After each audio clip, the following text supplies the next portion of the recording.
And I want to start by apologizing for missing Professor Patterson's lectures this week. Say I've been had other obligations in Denmark, so I just haven't physically been here. Otherwise, I'd certainly have been in attendance. So it's a shame in the sense that I'm unable to pick up directly on the points you were making. But I have been working my way through the new volume. I'm glad someone's taking pictures because I always wanted to meet you. But I really came to your work through my friend David Wengrow, who we lost 3 and a bit years ago. And I thought it might be useful today just to give a slightly different slant to things, for me to try and reflect a bit on what that looked like in terms of my understanding of how his thinking developed in relation to your own. And I'm very conscious that when people do this sort of thing, or when they do it to me, it's often impossible for me to actually recognize what they're saying about my own ideas. So if it begins to feel like an out-of-body experience, we can try to figure out where I've gone wrong. But I thought it might be useful to begin with, actually, it's the concluding words to what is certainly one of Graeber's other very well-known books, which is the one he wrote more than 10 years ago about debt. It's called Debt, the Last 5,000 Years. And the last words to that book, I think, make very clear something that I think is important about David's approach to the topic of freedom, which is actually about friendship itself, and how friendship is really conceptually at the heart of David's understanding of freedom, as I understand it, freedom in its place in human history. So this is what he says, is the last lines of Debt. He says, what is debt, anyway? A debt is just the perversion of a promise. It is a promise corrupted by both math and violence. If freedom, and then in brackets he says real freedom, is the ability to make friends, then it is also necessarily the ability to make promises. What sort of promises, he asks, might genuinely free men and women make to one another? That's actually how the book finishes. Now, I think it's important to remember that David's formative ethnographic field work was with descendants of enslaved populations in Madagascar, particularly his monograph, Lost People. But I don't want to try and go back into that today, simply to say that later on in the work we did together, we contrasted what you might call real freedoms in the sense of that last quote, by which we mean things like the freedom to move away, the freedom to disobey, and the freedom to dismantle and rearrange social orders. We contrasted those kinds of freedoms with the sort of largely abstract, or symbolic or legalistic freedoms that exist in societies such as our own, where the capacity to actually enact those freedoms, which exist in theory, is for most people curtailed by real imbalances of opportunity, resources, racism, sexism, mechanisms of coercion, surveillance, and so on. My sense is that apart from learning in the field about theories of freedom among Malagasy groups, whose recent history is marked by repeated episodes of violent rupture and displacement, David's other main source of inspiration on this topic really came from you, Professor Patterson, and your sustained attack. Orlando, thank you. From even your my undergraduates called me. Really? In Harvard? Graduate students and a few perky undergraduates, yeah. But Oh, that's nice. Okay. There's something nice about Harvard. So, your sustained attack, I guess, on the whole notion of freedom as, if you like, a natural human faculty, or something that arises spontaneously in the individual. Written in the hearts of men. Right. Exactly. And in fact, as you've argued, our conventional understanding of freedom in human history derived from thinkers who wrote things like that, people like Hugo Grotius and Jean-Jacques Rousseau, is basically back to front. Rather than being a kind of universal or primordial capacity, the concept of freedom in Western culture, as you showed in the book, Freedom in the Making of Western Culture, is a social and historical construct which arose exactly in those places where, in practice, human freedoms were most aggressively denied. So logically, if also paradoxically, the seedbed for European ideas of liberty is most likely to be found in those cultural and historical epochs where slavery played a major part, particularly ancient Greece, which of course was a point that Moses Finley also elaborated. But as you also demonstrate, any notion of freedom that arises in this kind of schismogenetic opposition to slavery is likely to have certain peculiar features which bear the hallmark of its genesis in processes of violent domination and commodification and trauma. Freedom may become, as in the Roman legal tradition and its medieval derivations, in effect a kind of personal possession or property, and a form of power in itself, exercised by individuals to the cost of others. Freedoms became something to be defended by force when necessary, but also to be alienated, bought, and sold, notably in the form of wage labor, which is actually also the basis of David Graeber's argument that capitalism itself is a transformation of slavery, in his essay Turning Modes of Production Inside Out, if you remember that one.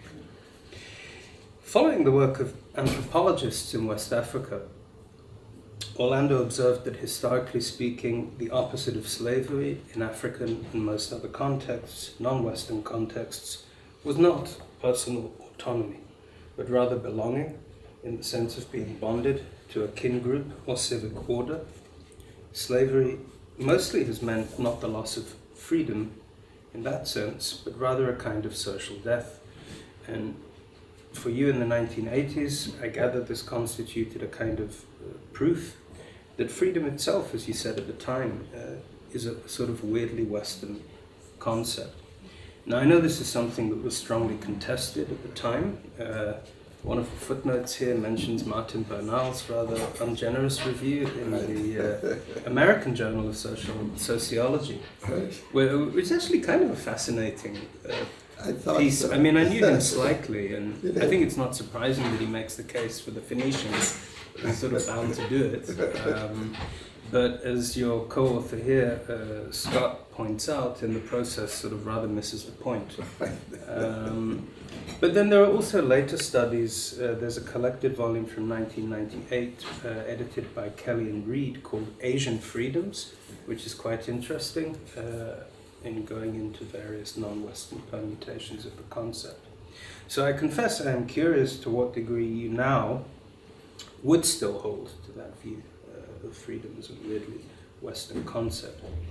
Speaking more personally for myself and David, I think your observations about the very peculiar nature of the Western concept of freedom, which we're completely convinced by, was also to us a sort of invitation to rethink the very nature of the concept. Why do we now find it apparently so difficult to conceive of freedom in social terms, or to use a more fashionable word, relational terms? What might our understanding of human history look like were we to begin to do so?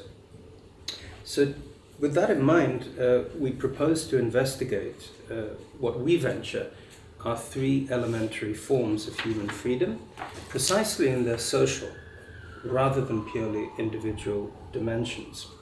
These are, as I mentioned, the freedom to move away, the freedom to disobey, and the freedom to imagine and enact alternative forms of social existence. The first freedom, to move away from one's surroundings, can only become a lived reality if there exist robust networks of hospitality and asylum through which individuals can move, finding shelter and protection along the way. Similarly, the second freedom, to disobey arbitrary commands, can only become the basis of a functioning social order if accompanied by the cultivation of other psychological and personality traits which tend towards toleration, persuasion, and reasoned argumentation. We found an example in the historical societies of the Great Lakes region and eastern woodlands of North America, mostly Algonquian and Iroquoian-speaking groups, which we feel comes through in the early missionary accounts of what appear through European eyes to be people with sort of play chiefs and real freedoms. Chiefs who cannot give commands, or they can give commands, but nobody has to do what they say. So the only way they can actually galvanize anybody to do anything is by reasoned argumentation, persuasion, and so on. As opposed, one might say, to our contemporary dilemma in Western society, where we have these sort of play freedoms, but real bosses tell us what to do. Better do it. I also just want to note that there is a potential basis for this second freedom of disobedience in studies of human evolution. Since we're sitting in the Royal Anthropological Institute, let's go the whole hog. It is entirely consistent with, for example, Christopher Böhm's analysis of what he calls reverse dominance hierarchy. Reverse dominance hierarchy, and his contention that in social and cognitive terms, the human line, our species, became distinct from our closest primate relatives, partially by developing these collective strategies to constrain bullies and potential dominators. And it's important, I think, that Böhm defines his theory of disobedience explicitly as being grounded in factors which are political, psychological, and moral, as opposed to what he sees as a materialist explanation for the origins of egalitarianism. By contrast to all this, freedoms conceived in purely individual or individualistic terms, as we know, can very quickly morph into microforms of domination, which already assume the existence of an infrastructure of punishment and coercion to enforce them.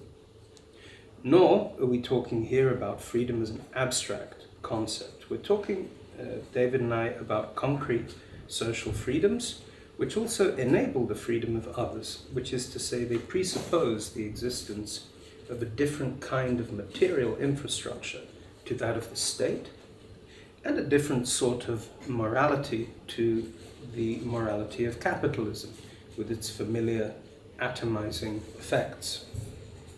Our hypothesis is that the erasure of these basic forms of freedom is a relatively recent feature of world history.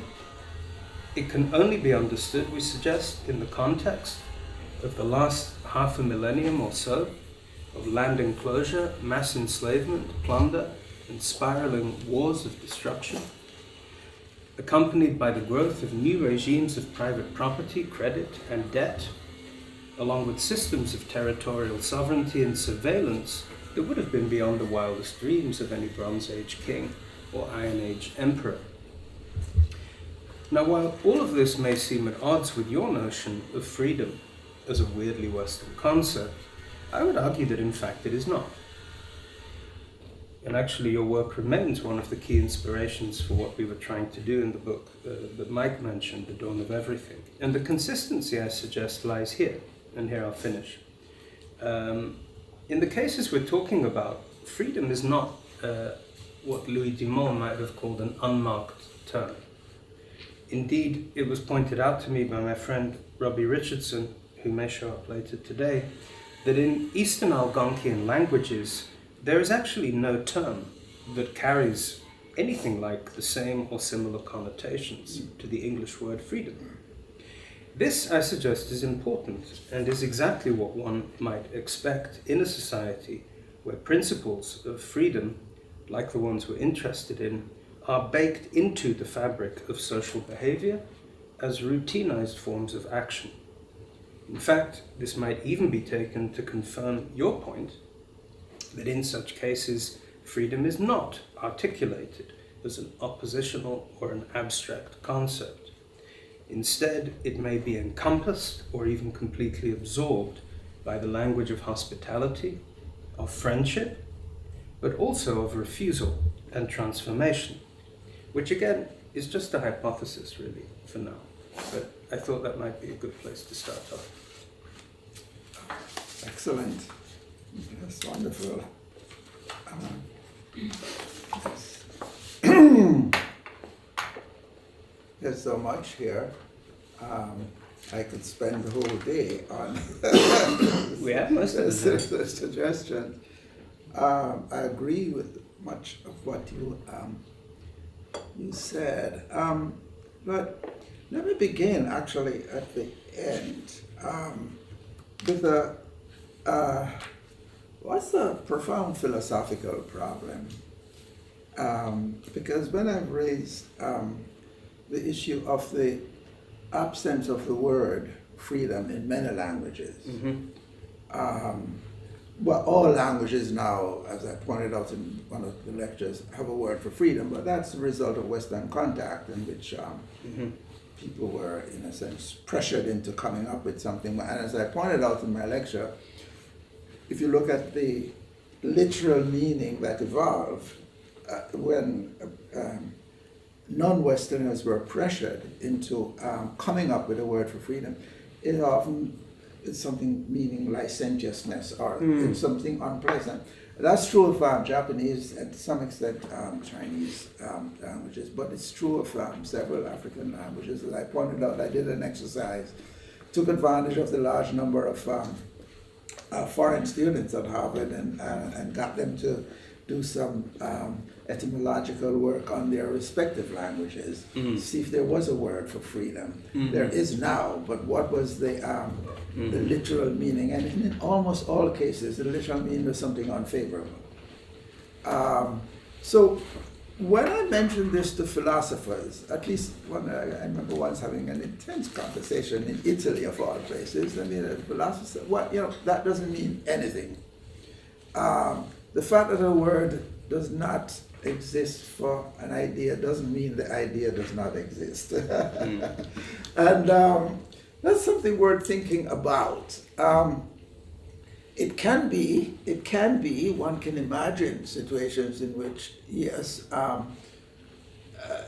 although I find it hard to come up with examples of the existence of a thought, of an idea, of a value, without a word for it. As human beings, that's slightly unimaginable, but I guess it may be possible. But it's I'm not surprised that in Algonquin there is no word for freedom. So the problem is, what do we do in a situation like that?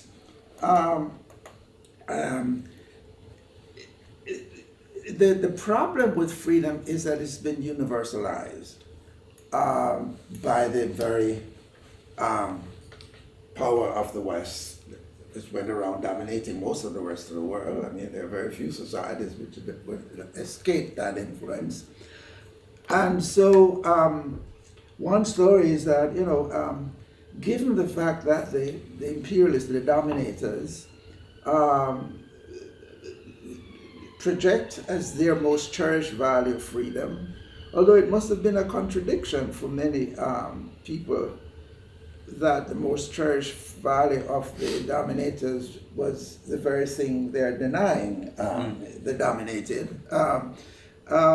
But it became sort of a value which people cherish. Now, I've had this you refer back to my problem in the 80s and 90s, and I still have the problem, as reflected in that curious review in the American Journal of Sociology, in which I was accused of being sort of brainwashed by my Western teachers into thinking that freedom was Western. It's one of the most curious. I've had many odd sort of accusations, but this has been one of the oddest of my life, right? In which I'm accused of being extremely sort of brainwashed by the Western idea that everything was created in the West, and especially by the Greeks. And because of the position which they're assuming that freedom was universal.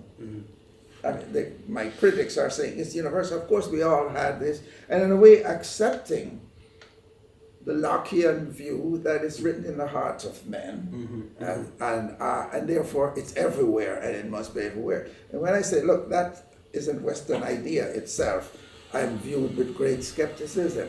I think people may be coming around. Now, the other thing to point out is that, I often say, well, if you knew what the actual origins of the idea was in its social construction, you wouldn't think that I was such a lackey of the West. I mean, I would have found a much better explanation for it. But, so it's, that we begin there. Now, I also happen to cherish freedom. Because of my own, as I said, people will say, well, how come you like the idea? So, well, I'm a descendant of slaves, and you were a descendant of slaves. You're part of the process of recreation of that value. The Jamaican fought more slave rebellions than any other part of the world, and their descendants are extremely alert to the idea of freedom and cherish it. So what do? You can either try to do what you've done, which I think is a good move, which is to redefine it, since, in a way, you have no choice. This is your language, this is the culture in which you live, this is a value which you have come to cherish. You've discovered that its origins are rather deplorable, but you're stuck with it. You're stuck with it. And, it's like finding out someone you're in love with as a rather unsavory past. You're stuck with that person. And so you learn to live with it. And you can do various things. You can say, well, I'll try to cultivate an idea which is more, consistent with a loving view of it, which is what you're suggesting here. Now, there are several interesting things. You mentioned the Algonquin sort of view, and as you know, both Levi-Strauss in his study of the South American indigenous groups, was among the first to point out that the chief, well, actually several early British anthropologists found that too, that chiefs in many of these societies were more like Boy Scout leaders. They didn't really have much power. In fact, and very often they were redistributors, and they redistribute so much that they themselves was often less well off than the people, than their own people, as opposed to a situation in which the chief is powerful. So that idea is widespread. The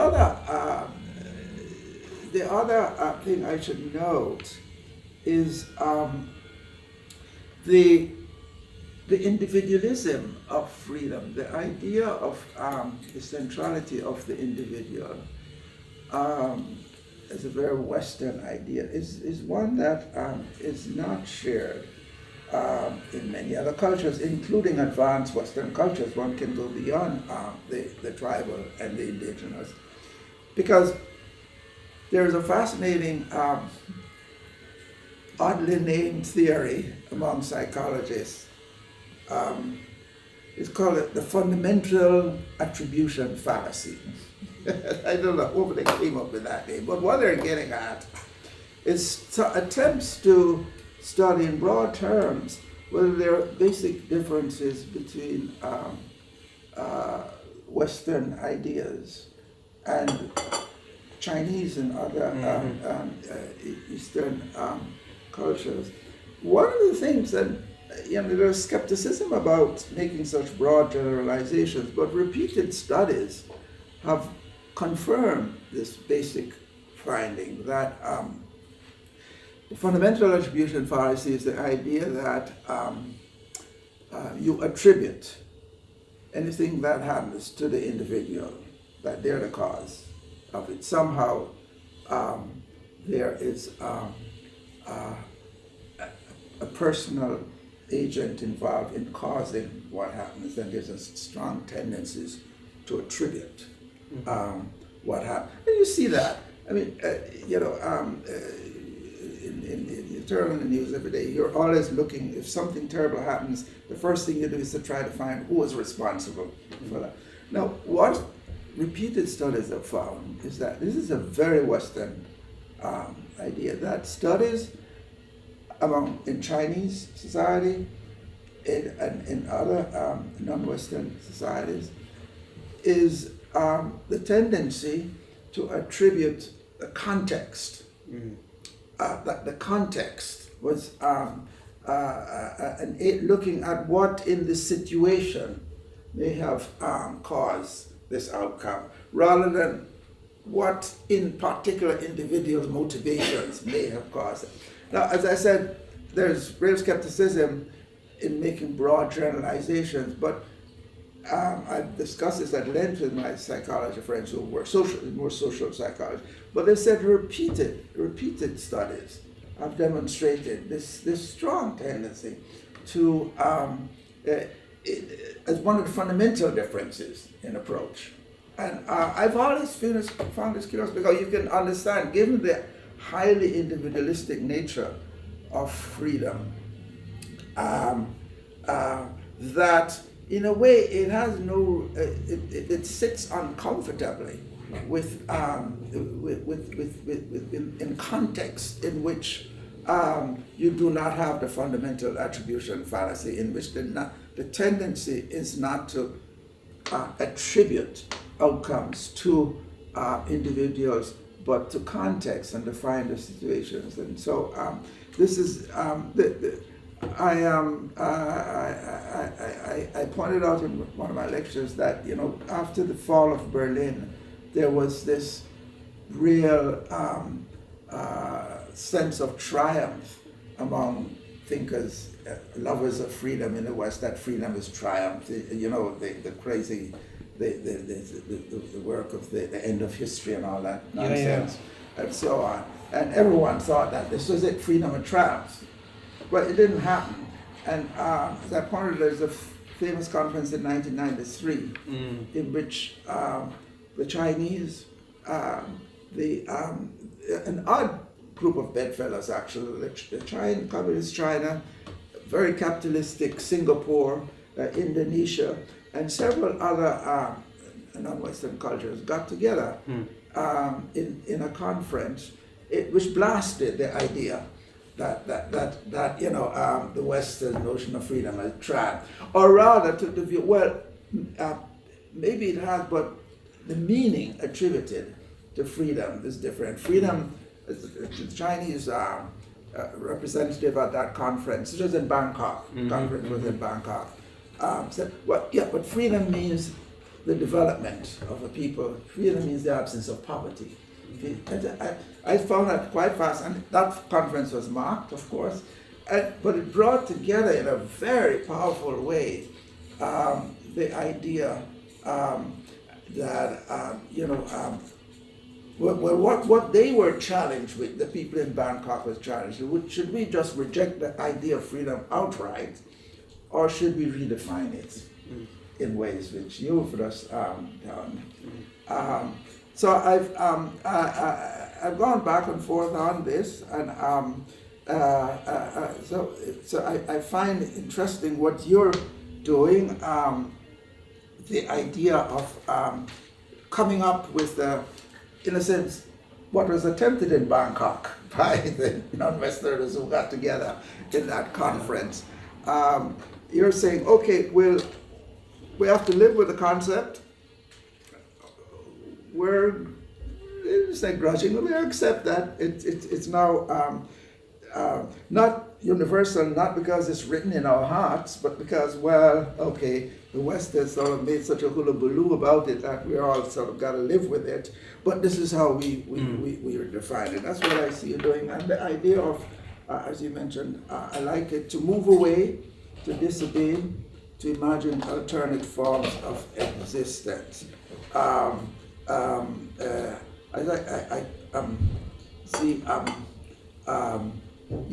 reminded of someone who I greatly admired, whom I knew when he was at Harvard, and then we were together again at Princeton. Albert Hirschman's Exit, Voice, and Loyalty. Yes. I couldn't help the title just popped up in my head as you said. Exit, move away. Voice, disobey, and loyalty, in a sense, imagine alternate forms of existence, and loyalty to some alternate form of existence. That is, I think you'll find Albert's. I'm aware. It's a little book, but it's absolutely brilliant, and I've gone back to it over and over again. But you're stressing toleration and strategies to avoid dominance. That idea and the capacity to disobey, you'll find that. I can just think of Jamaica. I mean, this is how the Jamaican peasants and the Jamaican working class thinks about freedom. They're freedom-loving people, but freedom means disobedience. And this goes straight back to, well, let's put it this way. In the social construction of freedom, one of the points I emphasize is that the three notes of the chord, I use the chordal metaphor, involved the freedom to as power, freedom to control and have power over others as one fundamental element, as well as, and a less sort of unpleasant version, was power over oneself, self-control, and so on, as one. The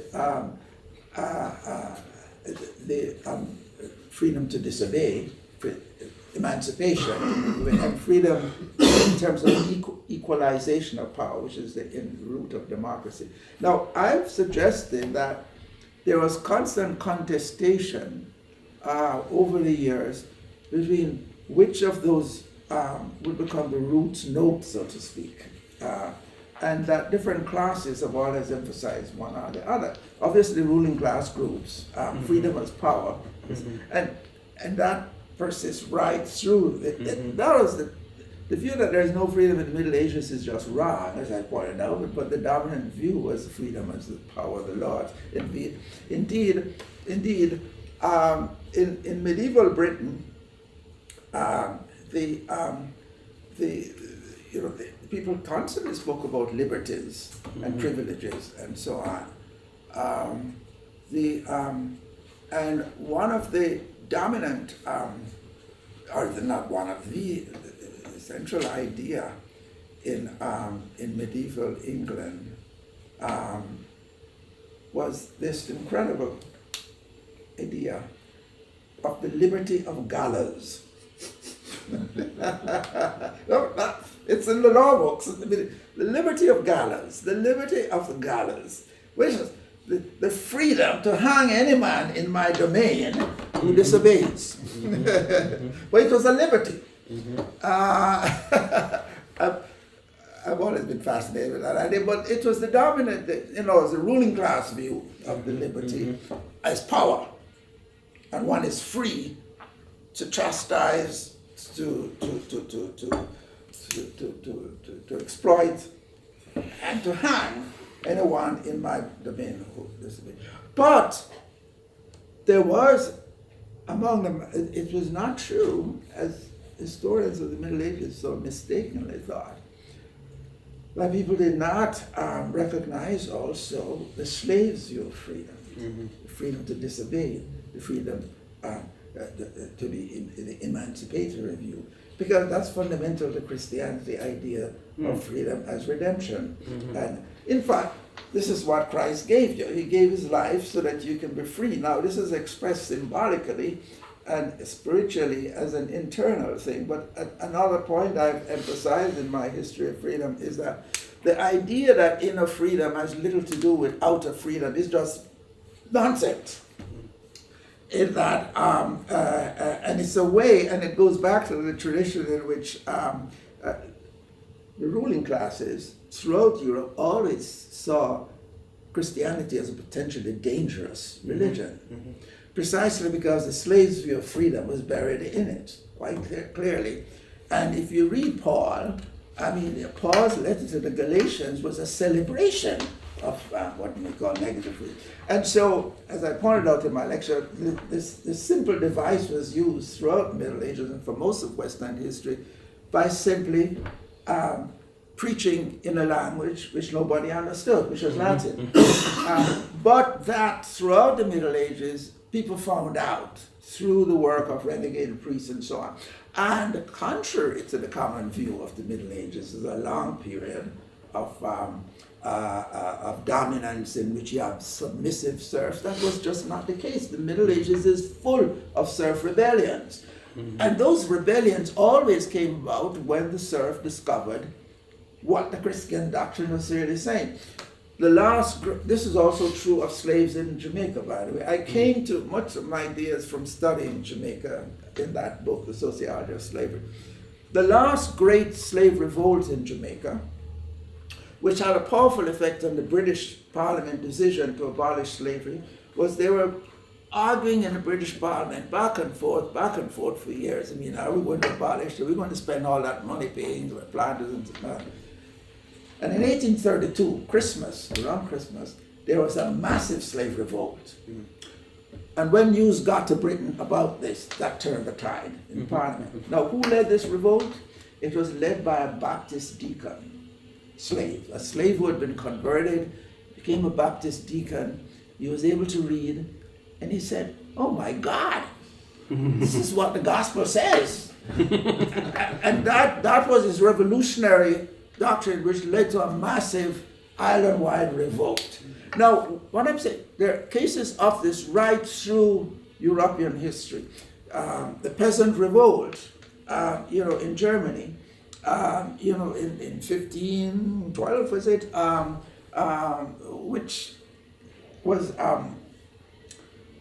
which claimed that it was fulfilling Luther's wishes to the horror of Luther, and so on. But the point here is that there is the slave's view of freedom, which has informed radical thought. So maybe one does not have to go out of that definition, original definition, if you take the slave's point of view, and it explains the paradox over and over that, and that is, just stepping back, looking at it anthropologically, Christianity is one, not just weird, but fascinating, complex creed, which allowed for the ruling class to hold one version of what freedom meant, but also allowed for the slave to recognize a version of it which was not only satisfying but potentially revolutionary. So it explains, for example, the fundamental paradox of America is there just a replication of what happened in the Middle Ages, and which is the fact that you had a revolution led by claiming liberty against the British, led by slaveholders, who saw no contradiction in their position. So listening to this, because I'm interested, that in discussing freedom, what you're doing is going through a whole range of different historical instances which manifest some aspect of this general idea called freedom. So ultimately, the argument depends at one level on examining a whole range of historical existences. That is, in a sense, the idea of freedom is beyond definition because it's continually being defined in some way. It's continually being contested. As I said, it's a fundamentally contested idea, but that I'm glad you raised this. So there's the notion of what constitutes a contested idea, and this is very important. I want to get into this. Now you raised it. My answer to you is no. I think there is a coherence. Can we just show something here? I want to get back. I went over it rather quickly in the talk, but it is critical because the problem is, what do you do with a concept like freedom, or not a concept, a social construct such as freedom? What do you do? Do you just reject it outright, as in fact some radical Xi is now doing in China? But let me see. Let me just get to this because I struggle with a really just a wonderful, one of the most brilliant minds on this, Christine Swanton, in the little book. I strongly recommend it. I think she works in New Zealand now. But the idea of what is a highly contested notion, construct, call it what you want.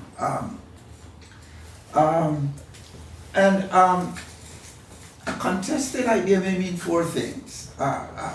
It's three things, but I said four. I have a fourth, which is mine, which is that it's multiply ambiguous without a common core meaning. There's no common core. That's one possibility. That there's an agreed upon core, but with many interpretations. This is how Rawls treats the idea, okay? When he's in distinction between concepts and conceptions. And Stephen Luke struggles with this too in talking about power. So there's an agreed upon core, but with many different interpretations. There's Gali, who really wrote brilliantly on the nature of contestation, who claims that there's a core, but it cannot be ascertained empirically, which is a tricky one. I mean, if there is a core, you ought to be able to. He claims, no, it's just too slippery. And Swanton, was in a brilliant little book, Freedom, says, there's no core, and this is getting more to what you just suggested, there's no core freedom there, but a coherent cluster of meanings relating to freedom. So you'd like Christine Swanton, because she then pursues this in a brilliant way in this book. Now my view is there is a core. It's a chordal core. It's a conceptual triad, but it is fragmented, and the contested parts as well as the triad, the whole, can only be discovered through the history of induction, various versions of it. Now, I use a metaphor which I did not, I left out in the last in the talk I gave, but I'm going to do this now. I'm going to show you what I mean. With this musical analogy. I actually use a musical analogy in Freedom. I talk about it in a musical triad, but it's pardon me for doing this. Imagine a socially constructed major triad in some folk music compositions, collectively constructed, in other words, right? Then imagine that over the years, contestation of two kinds emerges. There's a contested fragmenting of the chord as people move to playing only one or other of the notes. This is a GBRT. It's not a chord, in other words. It's this particular note. No. Freedom does not mean power. it means democracy. No, freedom means emancipation, right? So you've fragmented the card. So you have two kinds of fragmentation. A failure to recognize the caudal structure of the idea, which is quite clearly there. That the notion of a trinity, in the Christian conception of freedom, it's a chord, it's a trinity, it's a triad. Father, Son, and Holy Ghost. To me, whatever way you want to put it, it's a triad, and that triad, as I try to argue, sort of came straight out of the triad. If you so there you have it. Analogously, the history of freedom in a nutshell, or a nutshell.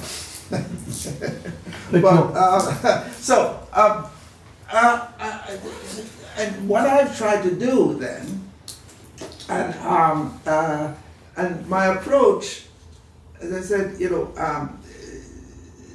the one of the few aspects of Aristotle which I really like, as I pointed out, is this idea that how do you go about understanding something? You go and you find a phenomenon, all the represent expressions, the phenomena. You find what all the wise and the ordinary have said about it.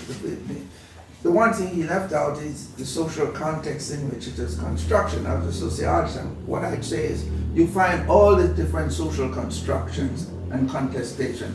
And what emerges from all of this is a caudal triad, I'm saying, which is freedom, but which is highly contested and which has been fragmented over and over again. This is the basic idea I'm getting. So I would say that there is then a core meaning. I really support. You support so much, okay, yeah. So much of what you've done.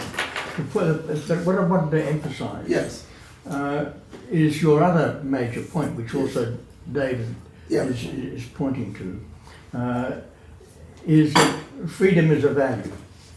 Freedom is a value, exactly. And you're concerned with the history of freedom as a value yeah. in the Western context. Yeah, the way it was constructed right. and the way it's been contested. Right. Yeah. The second point is, I think, almost a Hegelian point. Yeah. That freedom is understood in its negation, and that is why slavery is so critical. Yeah. Because slavery is an absolute negation right. of what we might understood as right. freedom in any kind right. of way. Right. Right. Which is, then I can sort of right.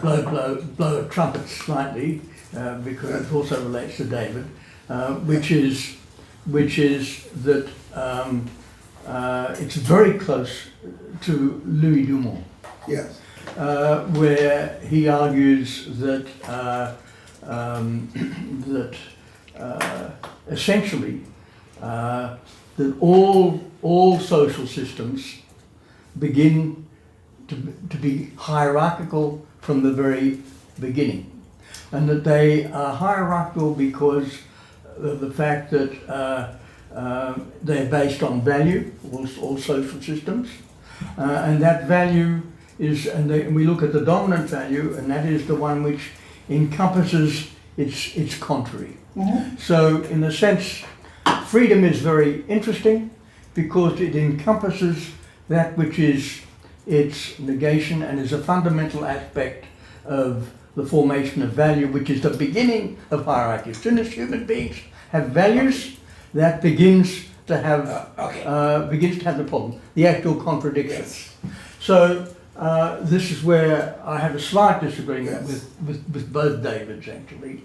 In looking at Rousseau. Rousseau is very interesting because in my interpretation of Rousseau, he more or less says the beginning of society is the beginning of hierarchy mm-hmm. everywhere. Mm-hmm. And so it's not simply, it's a kind of general position. Which is so the whole idea of the noble savage was in fact a construct which is outside the formation of society. That seems to me to be Rousseau's point. Mm-hmm. So the general position Yeah. is that all society actually produces this form of value which will be hierarchically formed. So that would be I'll start moving off in all sorts of bad directions. But I think there is something in what you're arguing. I think you're very, very close. I think you're much better than Dumont, actually. But it's very, very close. It's very close because, in fact, he's concerned about the notions of individualism, Christianity. His whole stuff on essays of individualism is about the movement from one form of Christianity, Orthodox Christianity, into Roman Christianity, and the way that is so critical to the formation of notions of individual autonomy and so on, which are one of the great contradictions. But so I think there's a very, very similar kind of position. Right. I just want to say one thing. I think one more. It may be. I wouldn't say it started in the beginning. Again, you're the anthropologist here, so you know that many pre-literate societies were non-hierarchical, weren't they? Hierarchy is something that evolved, but even when hierarchy emerged, I'm thinking of something you said about harmony and friendship, that Michael Mann's work on power. Mann emphasizes the fact that the curious thing about the history of power is the lengths to which societies went to control it. For most, there was hierarchy, but even when there was hierarchy, it was not naked power. There was, you find elements existed for controlling power. And in fact, he found that the sort of the naked growth of power is very much a modern sort of phenomenon. In most human societies, there were some countervailing forces and so on, which existed to control power. And that is a brilliant work. Now, from the individual point of view, and this goes to an idea of how you interpret slavery and why I have to get away from the Romanist view of slavery. The interesting thing about most human societies is that the typical, to belong, which is what everybody aspires to be, because to belong is the most fundamental human quality, means having a web, a network of protections. You find, and Radcliffe Brown, bless his heart, I'm afraid I had to read him too, in his study of the Ashanti, makes this point very well, that for the typical Ashanti tribesman, as he would say, the worst situation to be in is what the Western idea celebrates of being an individual isolated in this, me and myself in this world. That's you are completely sort of at mercy of forces. Because you have no one to protect you, or not. There's no one you could turn to. Why would you want to do that? So that kind of Western individualism we found was just anathema in a society such as that, and in most tribal societies, where what you want to be is not the individual, isolated, me and my world doing what I wanted, but to be in that network of relationships. And that's how, and that's why, in a sense, the idea of freedom had to be invented. The idea, people didn't go around celebrating that. Oh, whoopee! I'm free of all obligations, all relationships. That's the wonderful thing. But can we differentiate between the necessity of that particular edition of the concept of freedom had to be invented? Yes. Okay. Although there may be other that edition. Yeah. You're suggesting there are other editions. The other editions. And the Hirschman stuff is really important because I think it really is one of those texts, Exit, Voice and Loyalty, really goes to the heart of the ambivalence of what we call the three freedoms, because they all have polar opposites. Right. So exit these days is a right-wing value. It's Elon Musk, you don't like it, you take off and start a colony on Mars, and it's all based on preference in some capitalistic notion of I don't like it, I opt out, I don't build solidarity, I opt out. So there's that version of exit. Yes. To move away, which is, if you like, the polar opposite of this other thing which we're trying to understand, which is the freedom to move away, predicated on asylum or on the principle of protection. But of course, both are real, both exist in a kind of historical tension. Equally with disobedience, one can have disobedience of the kind that I mentioned, which is predicated on some notion of toleration. Yes. Or one can have disobedience as sovereignty, individual sovereignty, the freedom of nobles, as you put it, to do what they like to their subjects. So increasingly, the more I think about it, the more it seems to me that the problem with, let's say, our familiar concepts of freedom is that in historical terms, we only really have substantiated the latter kind. In other words, freedom as exit, freedom as sovereignty, freedom as power. We have an awful lot of historical substance for that. And what you're referring to with the, the kind of camouflaged realities of Christian doctrine, for example, is this other thing.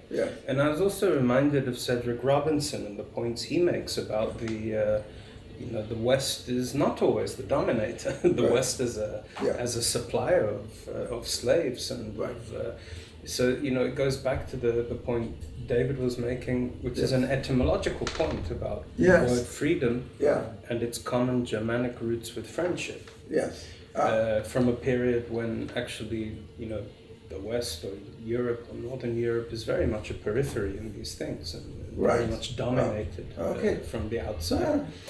So it's complicated, but I guess what we're trying to do really is to add substance to this other kind, these other kinds of freedom, which one could call social in their relational in their dimensions. Now, I don't know if you know the work of the Scottish social philosopher MacMurray. He made freedom central to his... MacMurray? Yes. MacMurray is sort of freedom as friendship. In fact, he has a work with that title that you must look at, because he made that central to his theory of freedom. But I like what you're trying to do, and I have to read more about the Algonquian, and but in a way one may find examples, and the anthropologists here may well be able to help us out with this of this kind of experience. Now, the question, of course, is, we're calling it freedom. Some people may choose to call it something else. And someone will say, why are you so stuck on the word? Well, maybe one has no choice. It's become such a central idea. And that's often my one response, that you might as well use it and reshape it. And what you're doing, because of its political valency. Valency. We were given a task today to also talk about the contemporary importance of these ideas. But let me. You have so many ideas here. I could go on all afternoon, morning on it, but I'll give the folks a chance to come in. Thank you. It's a very interesting discussion. I want to follow up a little bit on Bruce's Dumontian point, because the way I see it, freedom is a kind of you must see it in a cosmological context, not just cultural, but how culture becomes a cosmology, a coherent whole. And from that perspective, freedom, the way I see it, is a genesis figure in Western cosmology. But it is, as I totally agree, as a tripartite value, which I think is very well captured in the French libertaire égalitaire, fraternelle, which is also a point that Bruce has raised earlier. That's a hierarchy where freedom is on the top, and in a sense is an attention and a movement with those values, because you can't have egalitarianism without freedom. You can't have a true brotherhood without freedom, because if not, if it's hierarchy, you don't have brotherhood. If it's hierarchy, you don't have egalitarianism. But at the same time, if those values move to the top, then you don't have freedom. Then you have communism, or you have whatever, feudalism, or whatever. So I like that type of tension, that as a kind of a core cosmological concept. Yes, yes. I think this is really important because you talk about feudalism and communism is exactly the problem, I think, and I didn't really have time to go into this, but partly also what we were trying to do is rethink what a history of emancipation could actually look like, because of course the model that we all have is the Marxian one, where you start with things like feudalism and communism and modes of production. So digging into the roots of that, partly what we're arguing is that as a theory of emancipation, historical materialism was built on impossibly bad foundations, in the sense that these modes of subsistence or modes of production as categories were basically invented long before Marx as a way of silencing, as a backlash against what we refer to as the indigenous critique of Western civilization and its lack of freedom, so that people like the Algonquians could just be put in a box, say, well, these people are hunter-gatherers, even if they weren't hunter-gatherers, they're sort of museum specimens, and their perspectives are essentially beside the point. Yeah. So I think there's a problem there about freedom and history. I was looking back on the incredibly tedious work of Karl Jaspers, who's best known for his axial age theory, but he also wrote a lot about freedom.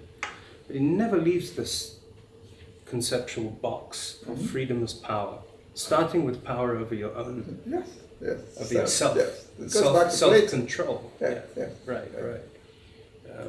But it just interested in this possibility that there is another way to think about all this stuff, which is actually rather impoverished in the Western tradition, but which may actually be all over the place once you start looking for it.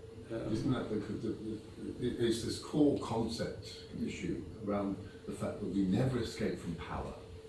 I mean, Orlando, I think in your Darrell Ford lecture, you sort of said, look, freedom is understood only in terms of power and domination, and therefore the freedom from slavery, or slavery as freedom from, is constitutionally located in the basics of power and domination.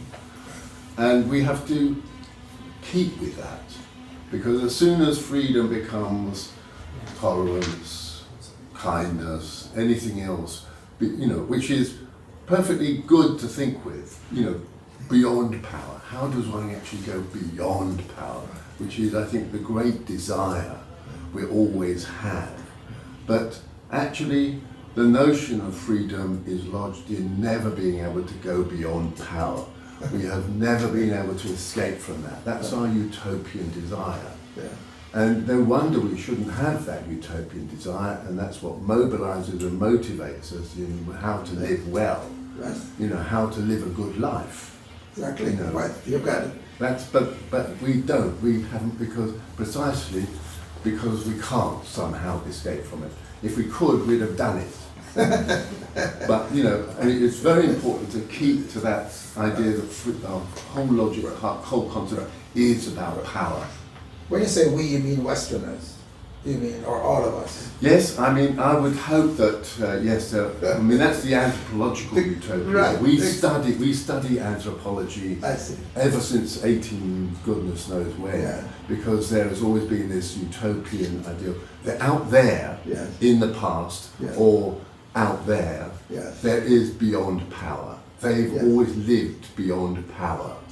And if we could go there and get there in all our different forms of doing that, I mean, in terms of squats and whatever, that we would be able to achieve that. Yeah, and what David is saying, it seems to me, that in his search beyond that, he has found something in the Algonquin or whatever, which may well be an alternate vision, which does not begin with freedom as power, but freedom as something else. And that's something else is the third freedom, which is not power, it's the capacity for transformation. For transformation. No, but and the argument is that in very practical sense, the loss of the third freedom, the erasure of the third freedom, where essentially you find yourself collectively on a course which is dangerous or catastrophic, but you can't move, is the loss of the third freedom, being stuck, if you like.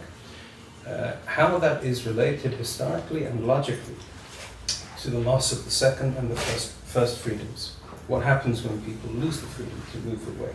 How is that connected to disobedience? So it's a tool, it's actually a tool of investigation. Yes.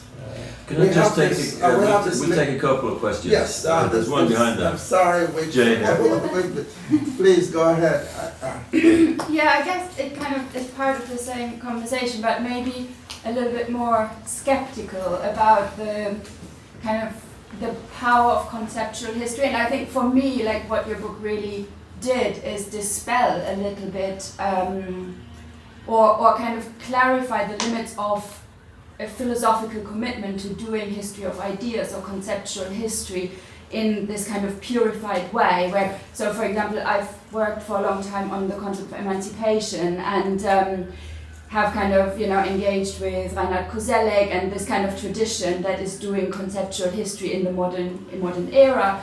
And at some point I've kind of reached a moment where I was like, I don't actually know, like the closer I feel I get, the further I get from getting anywhere. Like, because you can, in a way, kind of expand this conceptual history on its own terms and you can clarify the slippages, you can try to get to a core that then manifests in a certain way and then doesn't in another moment and so on. So one of my questions for both of you in a way is that on the one hand I'm interested in actually that question around the relationship between freedom and emancipation for you and your work, because in some ways I suppose that one could ask a question, why don't we formulate these questions around freedom from slavery and kind of personal freedom, especially in that early moment of the enslavement of women and so on.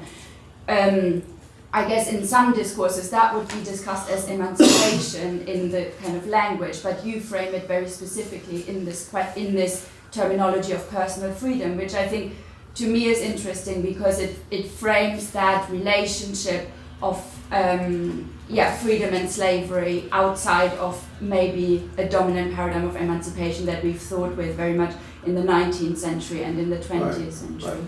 Right. Let me say first of all, I've had exactly your kind of experience, sort of exploring the thing conceptually and coming to a dead end, and then it's at an aha moment. Maybe this is the wrong approach. That it's not a concept at all. I mean, I don't treat freedom as a concept, but it's a social construct, and it was been created through struggle, through contestation and so on. And it may be good or bad, but that's what we've got. No, but let me just say, the history of America is very informative about how freedom works. Because don't forget, you had the slaveholders' view of freedom. With all its complexity, I'd use the term the confounding fathers, because I mean, the fact that a bunch of that America celebrating freedom was created by slaveholders, who, while celebrating their freedom, were enslaving 1/6 of the population, and saw no contradiction in it because the emphasis on power, freedom was power. And later on fought a civil war in which hundreds of thousands of them died. 800,000 people died in the Civil War. it was one of the worst wars in modern, in all history, because they believed in it so much. And you know, there's Lincoln, in a sense, there's a wonderful passage in which Lincoln stated the dilemma in sanitary fair speech. I don't know if I have it here. And I won't try to find it. But no, let me see. It is so vivid in many ways that it's worth citing, because this is at the dawn of, okay, here, Abraham Lincoln addressed Sanitary Fair, 1864. The world has never had a good definition of the word liberty, and the American people just now are much in want of one. We all declare for liberty, but in using the same word, we do not all mean the same thing. With some, the word liberty may mean for each man to do as he pleases with himself and the product of his labor, while with others, the same word may mean for some men to do as they please with other men and the product of other men's labor. Here are two not only different but incompatible things called by the same name, liberty, and it follows that each of the things is, by the respective parties, called by two different and incompatible names, liberty and tyranny. Lincoln had this incredible capacity to sort of say things in such succinct ways. You know, he really summarized the whole history, Western history of liberty, without knowing that he was doing it. Because, in a way, okay. So what I was going to get at is that there's a slave view of freedom. Don't forget, it was Black Americans did not reject the idea of freedom or Christianity. What they did was to interpret the social construct in the same terms that the Jamaican rebel slaves did. And Christianity and Christian liberty is what informed Black radicalism and is what informed the whole civil rights movement. Okay, so that's worth remembering. And you know, the people most committed to freedom in America are the very slaves and their descendants. So it's the idea is such a powerful one that my own position is, and we got on this before, is that it doesn't make sense sort of trying to get away from it, or even to try to redefine it. And okay, so let's get to, is that possible at all? Will it ever bear fruit? Because it's been so ingrained and so contested that the best that one can do is to engage in the contestation and say, well, this is Martin Luther King's and the Black Americans' view of the matter. It means liberation. It means emancipation. It means the freedom to belong, the way in which the slave did not belong fundamentally, and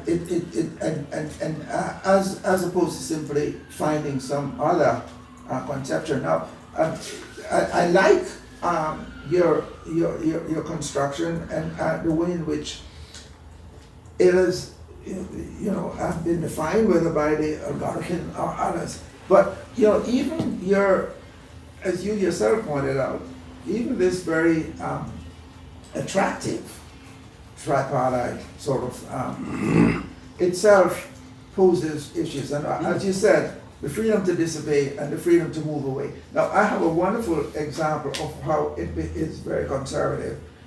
In fact, in my lectures on the Caribbean, I point out that, and using the Hirschman exit, voice, and loyalty, that there's no possibility of revolution in the Caribbean anymore. Why? Because the Caribbean elites have perfect exit to move away. To be middle class in Puerto Rico or Kingston or Port of Spain or anything means two things.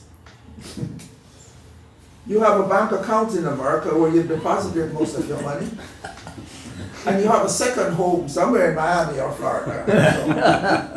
And as soon as the natives gets restless, you get on the first plane and you leave.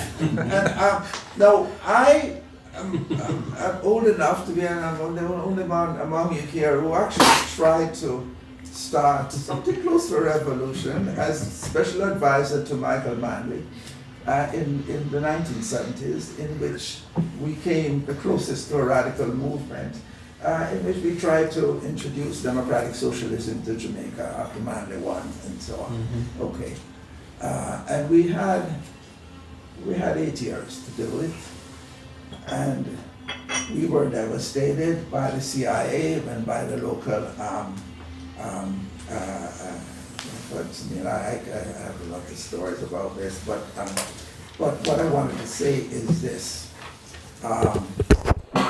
Michael was never a communist. He was a genuine democratic socialist in the Scandinavian mode.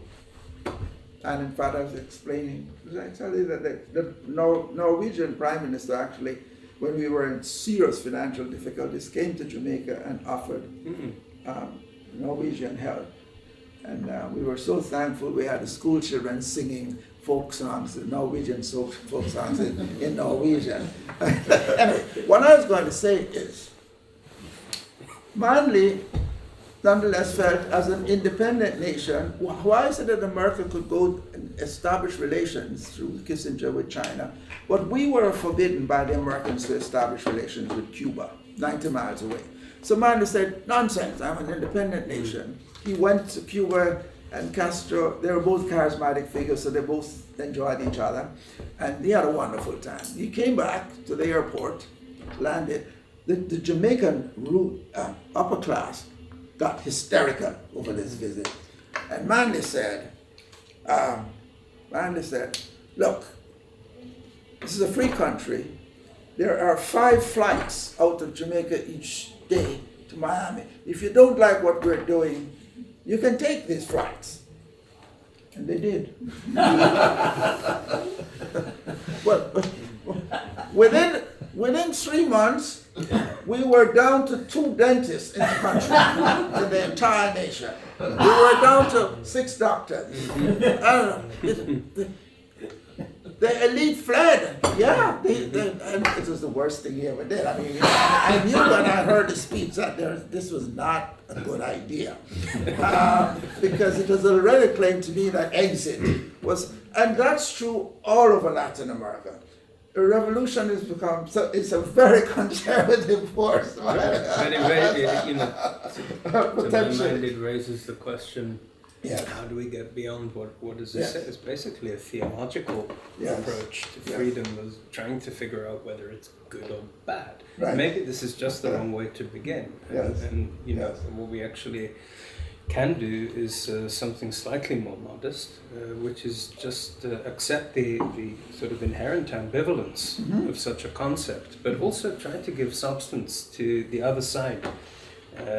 By which I mean, exactly as you say, going through history, going through case studies, going through big men in Melanesia, whatever it may be, to actually give points of reflection on what it seems to be. Because personally, my starting point is slightly different in that I think we have to accept that the concept of freedom already has been redefined in very profound ways, which are hyper-individualistic. Right. And this is rated now, So. Okay, may I suggest that inherent in the idea of freedom, and as I've sort of discovered it as in exploring this in the way, that the slave's view is the one we should perhaps emphasize. We may not have to go away from it.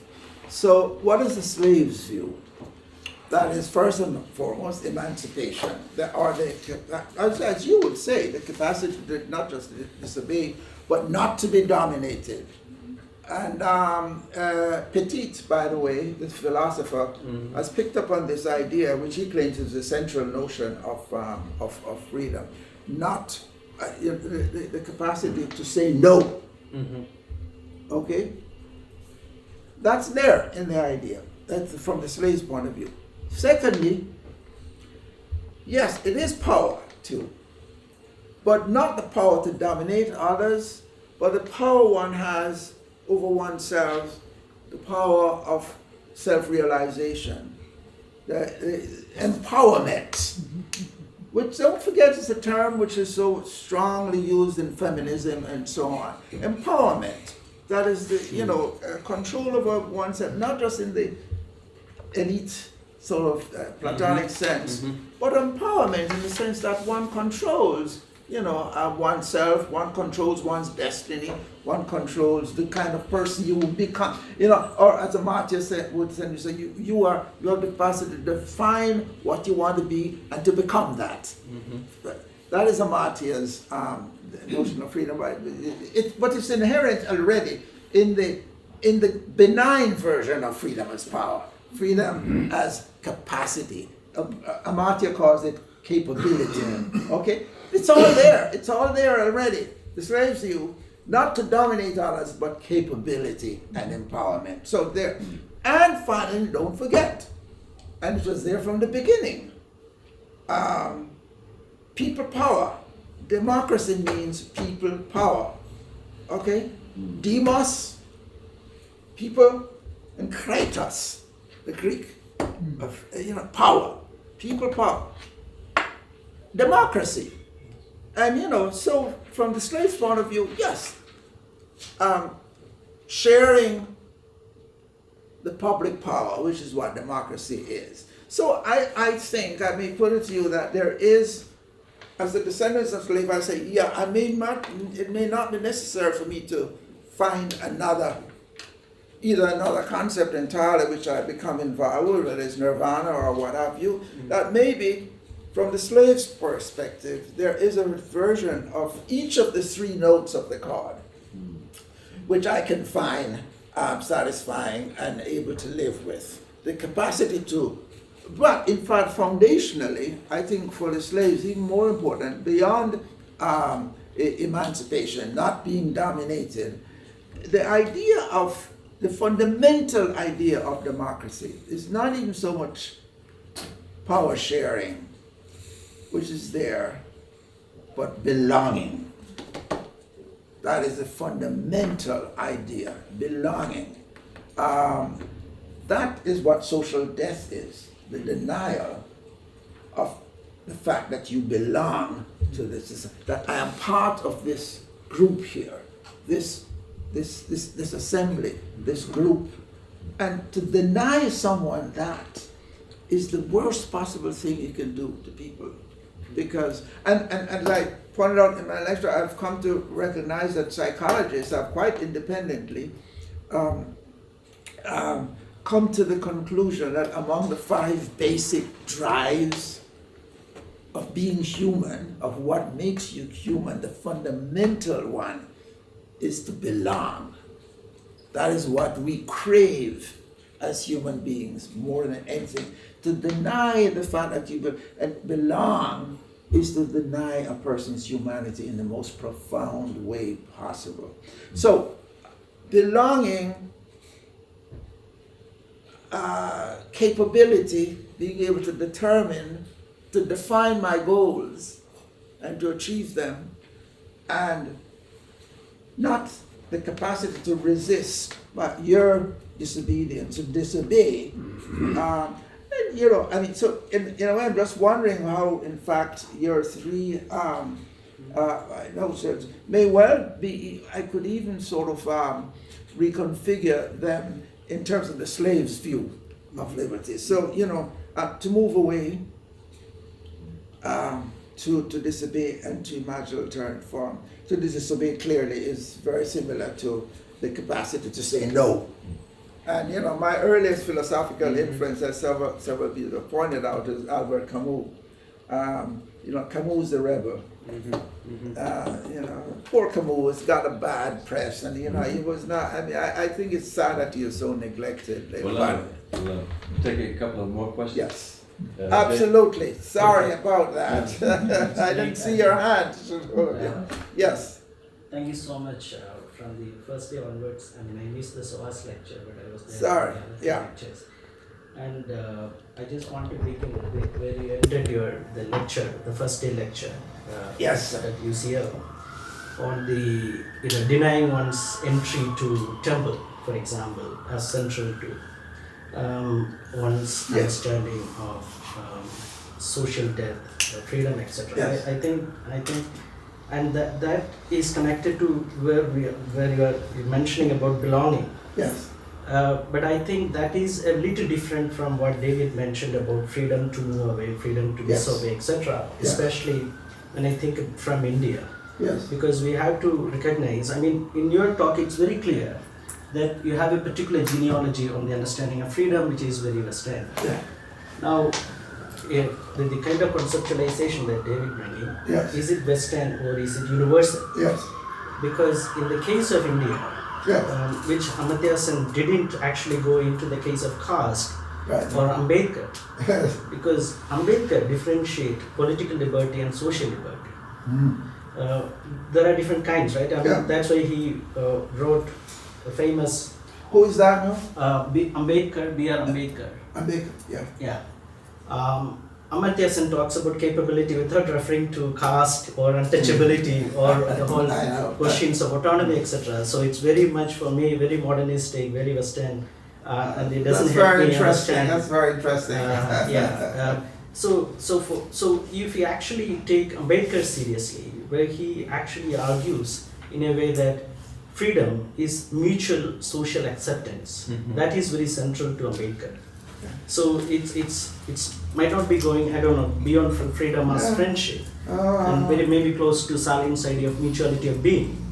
So in an extension, it's actually recognizing your humanity. So even if I get freedom without being accepted as a human being, Right. the kind of nature of freedom is very constrained. I mean, that you have mentioned in the historically, that even when you achieve full citizenship, it depends on how they largely conceptualize categorical relationship, how you are located within the categories of relationship. Yes. So my question is, how will you link the conception of freedom to conception of equality, egalitarianism, etc., which Bruce and others were mentioning before?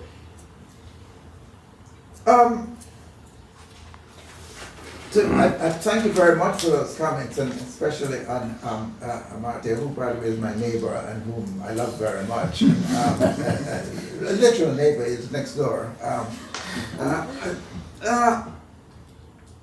But I like this. But wouldn't you say that the idea of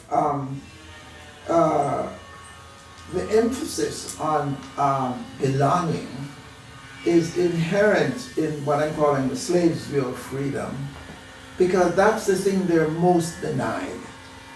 That's the thing which slavery most takes away, and therefore, you know,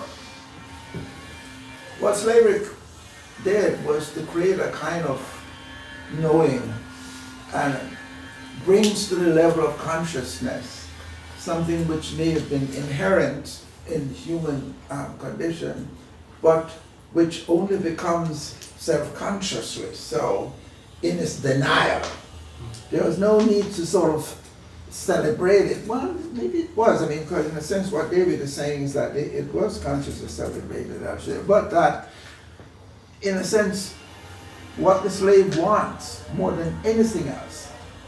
And this is why my emphasis on social death is central to the notion of slavery, and my insistence that I want to move away from the Roman in rem view, which is central to the definition of the Western view of, is that it dissolves, it hides the slave's view very much, so that even after the slave is manumitted, she or he does not really see what it is that was central to her freedom. You know, if you define the thing which I'm manumitting you from, is the fact that you're no longer property. Then what you're going to celebrate is, I'm no longer property. This is what my freedom means. Sort of, not to be the property of another. And you miss the whole point. That what is really important about what you achieve was that you no longer denied the fundamental human sort of experience and need to belong. And so I'm saying that there is this radical potential even in once you understand I think initially, perhaps almost unconsciously, but this is what I was fundamentally getting at philosophically in insisting on redefining what slavery meant. Yeah. Because you could never recognize this as fundamental, except in an existential way. I think every slave existentially knew that what it really meant was not just the proprietorial thing of not being property and so on. That what is really important, what I have really achieved, is to belong. And for the Jamaican slave, it meant getting the hell away from the plantation, moving up to the hills, forming peasant societies in which belonging is central. And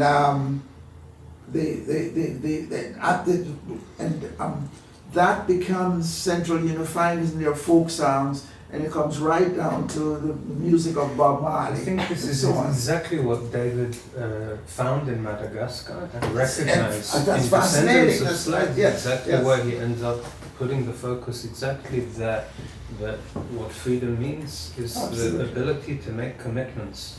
Okay, there we go.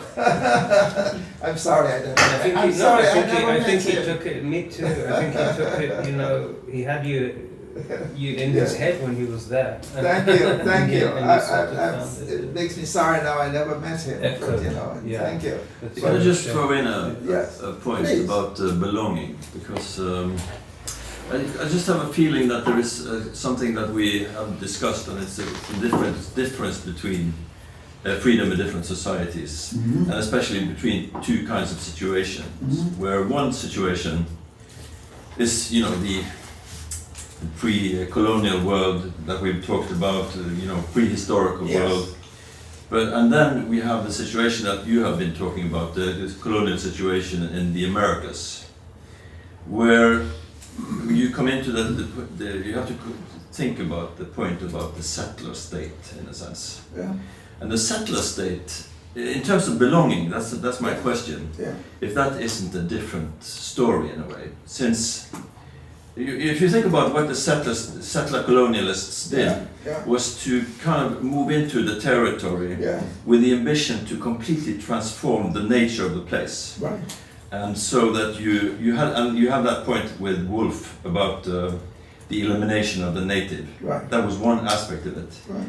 But it was not only the elimination of the native, it was also the elimination of all endemic nature, so to speak, for the purpose of replanting, growing crops, cultivating the land, making it into pastoral lands. Right. And that is the pastoral lands that you are perhaps talking about. And I think it's interesting that this distinction in North America about, the slave society and the genocide that you have been talking about, but also the indigenous populations, which kind of come from have a different standpoint in relation to slavery, in a sense that they do belong, in a sense, and to the degree that they have survived today.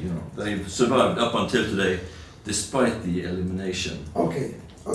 No. There is some contrast here between the indigenous, the First Nations, that they have survived and they still belong, or they uphold the idea that they actually belong in the lands. They have their ancestors there, they have the spirits, they have the blood, and the mutuality of being that Jay mentioned. But the settlers, they don't belong. So the slave owners, and the kind of the premise for the entire social order is that no one belongs. And so in that sense, very, I was very, just wondering about, yeah, you know. no, very, very interesting. So they were creating a New Jerusalem Exactly. in a way, but there was always a kind of envy that fundamentally the people who really belong were the indigenous population. It's there, and so you got all kind of well, you either exterminated them, in which case you're starting from scratch.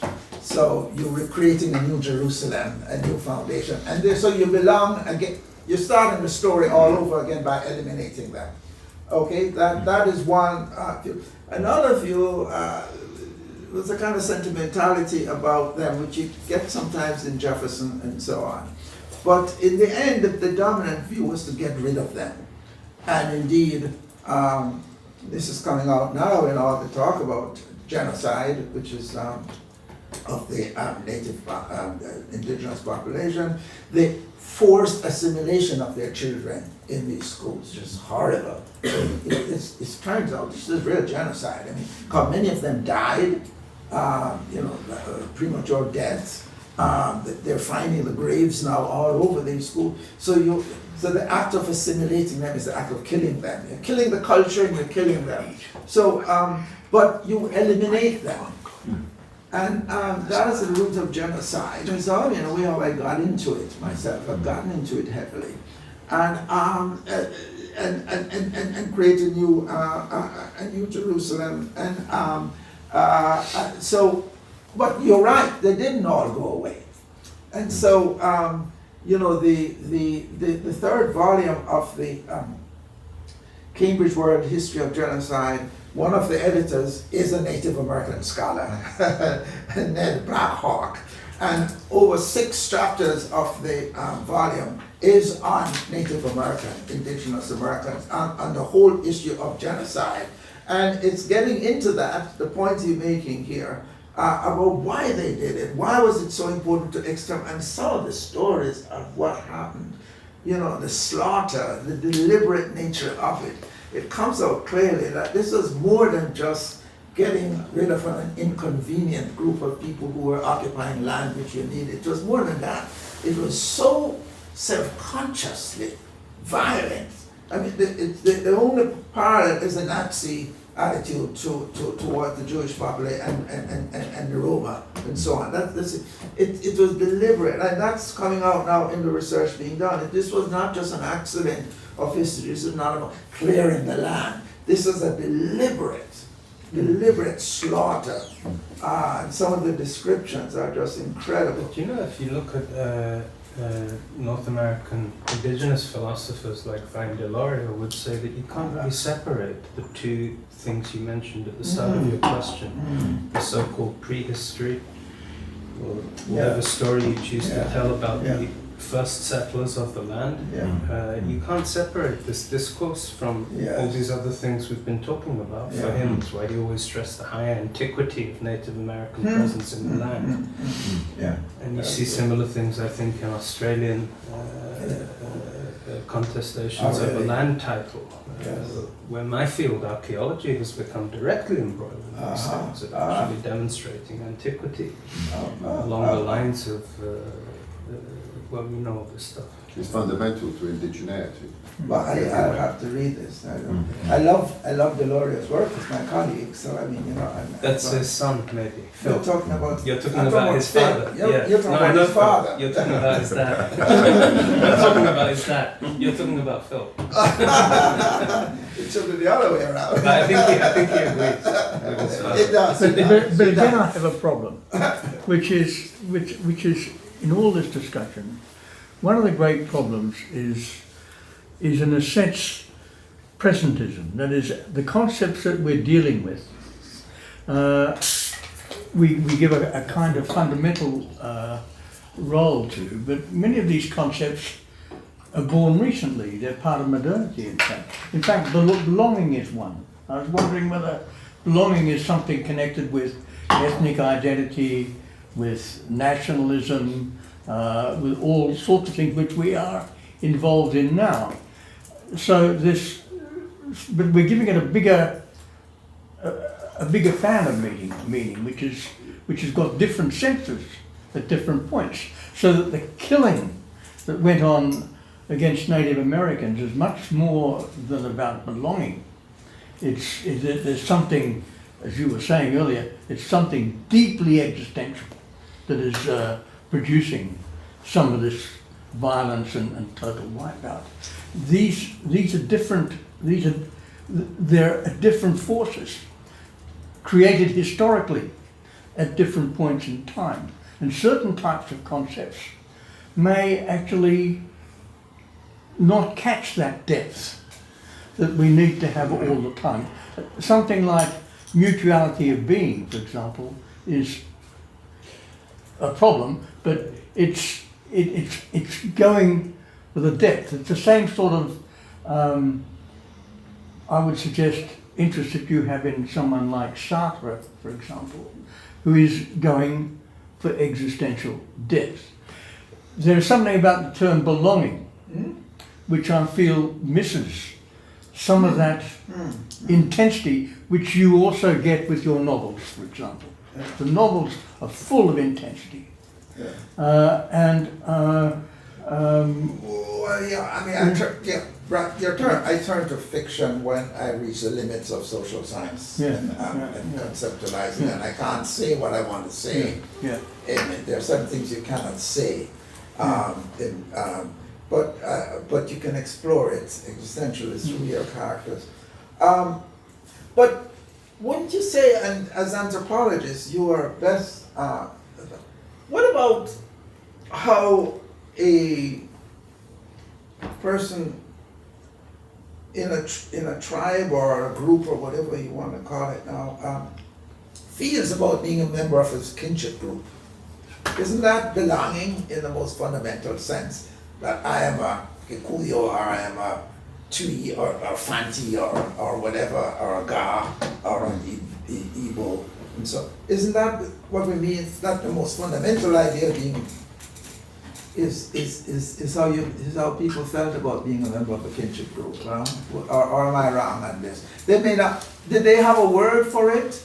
I don't know. I mean, this is where it will come up in language. Actually, thinking about this a lot more in relation to your field area, really, because if you look at the discourse about migration in human history,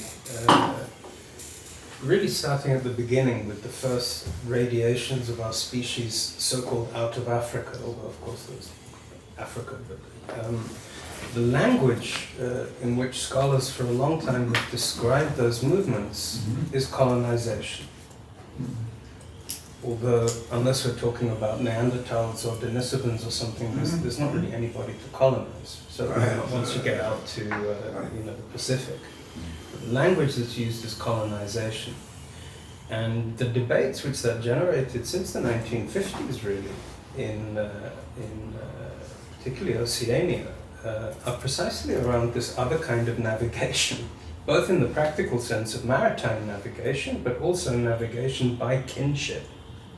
And kinship as an instrument of charting courses and journeys over extraordinary distances and complex, which was explicitly denied by people like, what was that guy, Andrew Sharp, who said they were all idiots, they just sort of drifted to these islands by accident and then got trapped there, which is how you end up with social evolutionism or something, because you can compare them because they're isolated. We know that that's just not true. It's nonsense. In fact, the work of the ancient DNA But again, people. exactly. So they have one thing. End of archaeology. Yeah, the work of David Reich, who's a good friend, and on the Caribbean, and he's worked in Europe all over, but shows something quite fascinating along the Tainos. You think of the Tainos as sort of very limited. But what they found, the DNA samplers, is that they were able to establish kinship ties, first cousins, between what is known as Hispaniola, Haiti, and the far distant western part of Cuba. they were those links. It turns out they were interacting, they were moving, and their relatives were all over the place. We're talking about hundreds of miles divided by the Caribbean Sea that early. So yeah, so it's a perfect example. I mean, he's able to document it in terms of the DNA samples. Right. But understanding this, I mean, my field is completely enamored of genetics at the moment, but I think where we're still very weak is actually understanding the social mechanisms behind these navigations and connections and expansions. We don't really have a good language for it, which is kind of what I mean, and where I think actually the concept of freedom potentially has a role to play, because we can't assume very much about such remote periods, but I think we can probably assume the people of the time did not conceive of the entire planet as being carved up into nation states, for example. Clearly. Otherwise they'd never have gone anywhere in the first place. We've got one more question. Yeah, it may not be a question, it may be a plea for help. Haiti, you just mentioned Haiti, Orlando. For many different reasons, I'm working on Haiti now, after a career working in Oxfam and in the Inter-American Development Bank, subsequently working on Haiti after the earthquake, and in my retirement, trying to understand the failure of the enormous effort that was undertaken with Haiti after the earthquake to change the nature of Haitian development. My mum and my aunt in the small village in the Midlands contributed to their pension. They were in their late 70s, early 80s then. Contributed to a collection at the local Methodist chapel to send to the Methodists working in Haiti. And they would ask me, well, how's it going? And after a couple of years, I was unable to say, there's progress. So trying to understand why there was going to be failure in the big effort that was being made, I started to look back and then at different periods of the international community's relationship with Haiti. Going back to, let's say, the creation of the development community post Second World War with the United Nations. But that didn't answer many of the questions. So I'm back to sort of like the period of 1791 to 1804, where, and I have questions, the rapaciousness of the colonial system in Haiti was such that enormous numbers of slaves were imported into Haiti because of the numbers that were being killed, because of the nature of the plantation economy and society. So you had slaves coming in from all over Africa, not just West Africa, but also East Africa. The question of entomology suddenly becomes very important. What was the nature of the rebellion that became the revolution, that became the first and only independent black ex-slave colony? And it strikes me about, we're talking about belonging, but belonging to what? Of a group of perhaps, a melting pot of perhaps 20 or 30, major ethnic groups in Haiti, and how that sort of a process was undertaken in a society that had free blacks that owned slaves, mulattoes that owned slaves, mulattoes who were not slave owners, and the notion of freedom as it developed in terms of what constituted the sort of like the settlement of 1804 with independence, and then subsequently the sort of like inter-group civil wars that have taken place subsequently, particularly up until about the 1820s, and then subsequently with the instability. So in the sense of what I'm trying to grapple with is the nature of freedom as it was understood, and how it's been transformed subsequently over the period of the past 200 odd years. Not only in terms of the different groups contesting what freedom means, but also organisations like the ones I work for, coming in with ideas about what freedom means and being either accepted or rejected in terms of the success of your interventions. Yeah. Well, so, I mean, that's why I got involved with genocide. Yeah, and I was going to say, sorry, the final point is that looking at the levels of atrocity, the ability of men and women to visit, the most horrendous deaths. Right. I mean, there has been some discussion about whether what happened when the Leclerc expedition arrived constituted an attempt to visit genocide on Haiti. And then some people have said, well, the massacre of the whites subsequently was also an act of genocide, and but I think what strikes me is that there was a demographic disaster that was visited on Haiti that Haiti's really not necessarily recovered from, or certainly didn't recover from. Well, this is my point yesterday about Jamaica. I was unfortunately unable to come to your talk yesterday. Jamaica is a post-genocidal society. Not all slavery has ended up in genocide in the sense that, as defined by the UN and the Rome Treaty and so on, but several of them were, and Jamaica and Haiti were, and I spent some time trying to explain how the kind of brutality, but more importantly, the death rate, reflected in the fact that the population never reproduced itself, unlike the United States, in the fact that you had large numbers of Africans still in Haiti at the end of the system, as in Jamaica. This is genuine genocide. I call it protracted genocide.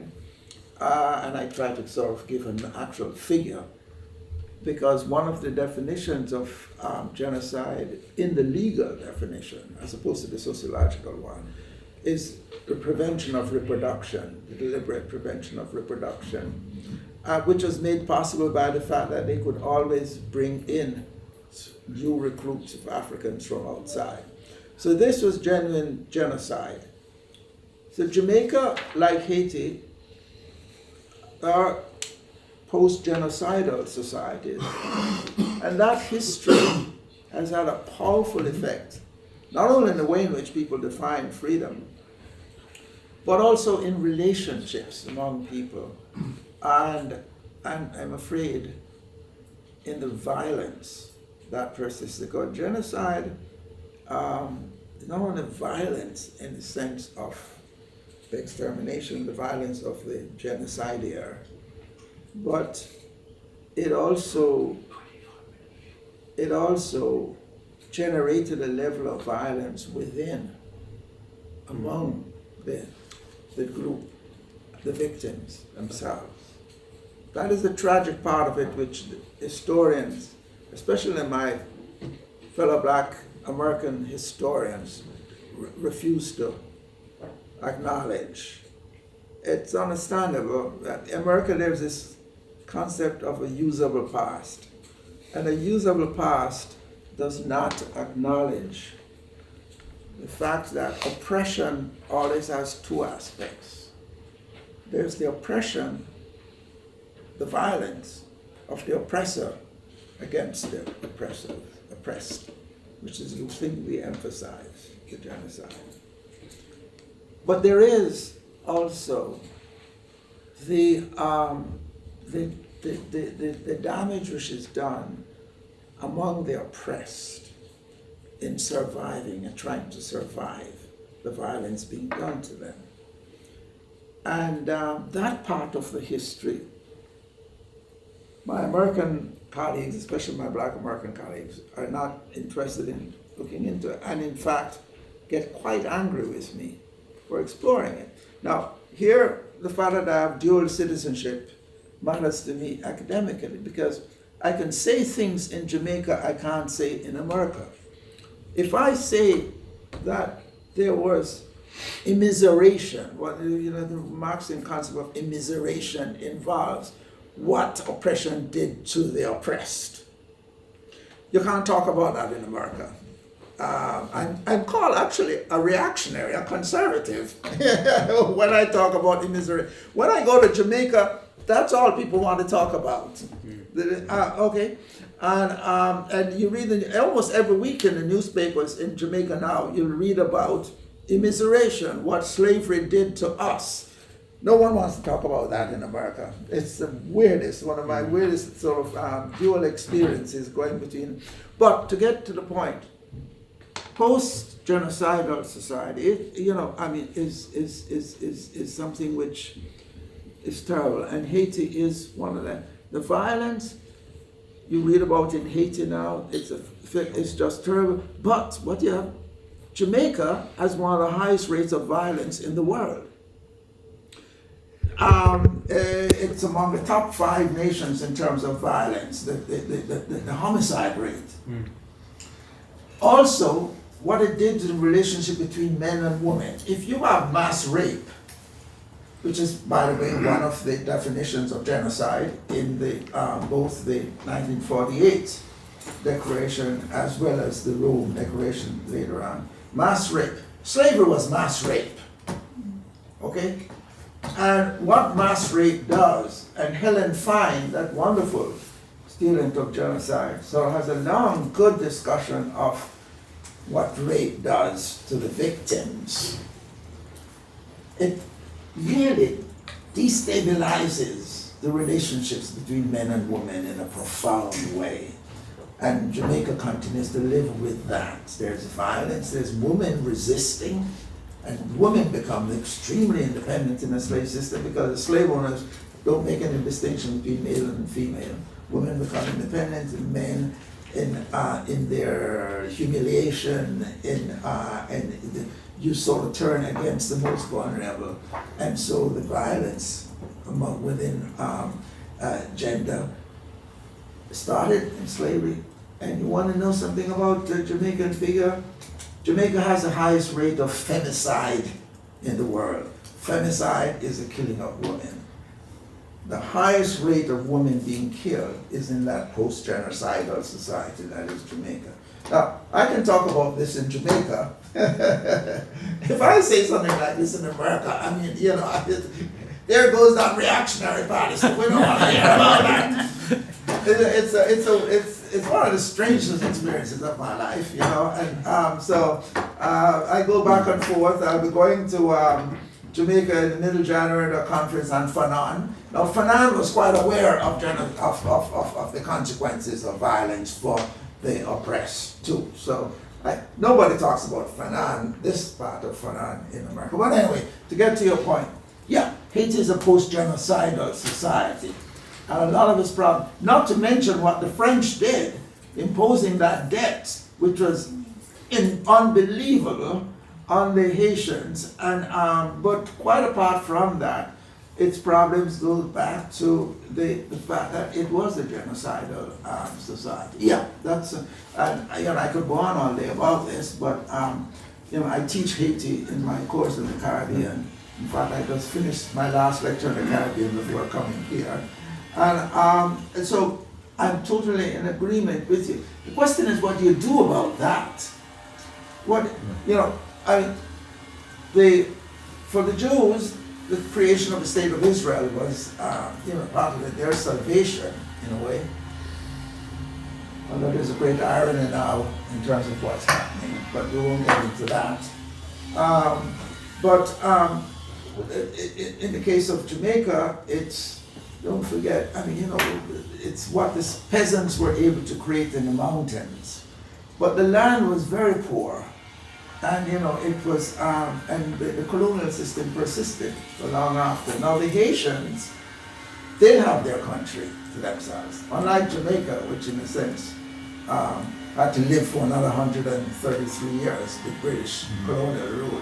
The Haitians, but the post-genocidal nature of the society, the violence and the tension between the mulattoes, the mulatto elite who define themselves as not black, and and the horrendous tensions internally explains a great deal. Most of the explanation inheres in the consequences of having a genocidal form of slavery. Yeah. And how you deal with that is an impossible. And so to get to the issue of aid, what happened to all that aid? Billions of dollars were promised after the 2010, one of the worst in modern history, earthquake. The problem with aid, and I mentioned Bush's work to you, which sort of shows that aid has been a problem. The problem with aid is that you need institutions to spend the money. You can't just dump $1 billion in a country. Okay, that's very generous of you, but what am I going to do with it? Okay, other than just hand out the bills and so on, which may in fact be the best thing you can do, quite frankly.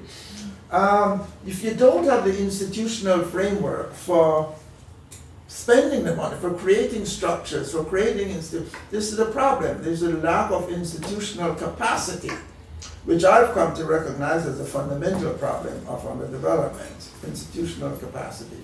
Haiti just lacks institutional capacity, as Jamaica does in many respects. So that's a huge, tragic problem, and it's right next door to me there in Jamaica. And quite frankly, I'm not quite sure where we go. How do you build institutions from scratch? I mean, that's a tough one. Can we just take we'll break for lunch 12:30. Yes. Can we just take a couple of comments first?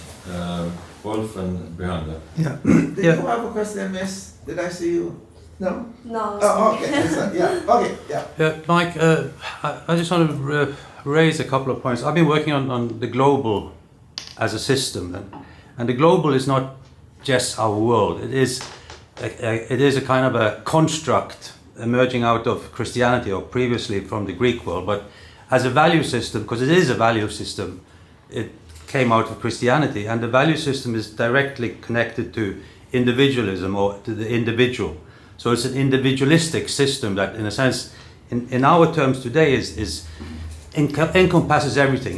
Because Christianity was always universal, Yeah. so it encompasses everything, and it places everything into kind of a social system that has value directives. So now, today, with say the exploration of the world, the global grid of latitude and longitude and things like that, it places the individual as the center of a measurable world, cosmos, which also sets the premises for history, for science, and a whole range of things. So in this, I'm referring to what Bruce and Knut raised. It is a value system that sets the premises for a whole range of different notions of things. Among others, the idea of the state, and which is also emerged out of Christianity, the modern nation state at the very least, and the new bureaucratic state. And there's, just as an example, related to something you said earlier, I've also been following people who sail around the world, long distance, and that is a specific Western context of freedom, confined within the professional Protestant groups. They sail long distance indefinitely around the world, and their idea of freedom relates to your concepts, David. It's freedom to move anywhere, to leave if you don't like a place, and to create societies or communities where you go wherever you go, independent of other people. But their idea of freedom is total self-management in the global, through technology, which is their home. And this total self-management manifests in a way that is incredibly individualistic, because for many of these, they start sailing all alone. So they can sail for 2-3 months alone in the ocean. And that is, they're like spirituality. They're Ultimate individualism, right? That's ultimate individualism. Yeah. Well, it's not social because they're in the world. They are. It's a spiritual kind of. So long as they don't sail across the channel. It's okay. But, Stop the boats. but in regards to the state, because my question initially relates to something else, but in regards to that universalism, the state, the church was the shepherd of souls, which has become, in a sense, what Foucault argues about, what Dumont argues about. The state has become, it's always been opposition between individual and the state, or the church, or the state. And today you see the growth of human rights, which has become a kind of a politicized structure, which limits the freedoms. Because it's not the sovereign individual anymore. It's a certain definition of what freedom is, which in a sense limits the potentials of freedom. And if you see how it works, I've seen it in Norway, for example. Once it gets implemented into their constitution, the state appropriates the freedom of the people, and the state becomes the one who gives people freedoms. And freedom then becomes a judicial concept that is argued among lawyers, and is not a kind of a sovereign sense of freedom where it's people that, or communities that in a sense express and move in freedom. And the question I'm going to ask is, because what I see anyway is that freedom is becoming confined. It's going to become confined, it's becoming controlled, it's becoming bureaucratized, it's becoming politicized, and now human rights is used in all kinds of, well, I would say very bad ways throughout the world. So how do you all look at this part of freedom or limitation of freedom? Okay, that's fascinating, because I actually have a long piece, a lecture I gave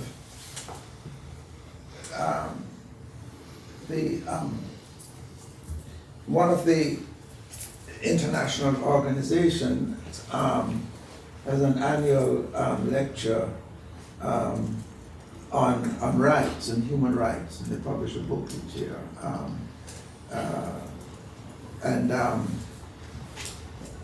I gave a long talk on this, and in that, which is published, I discussed how the notion of freedom is transitioned to the idea of rights, and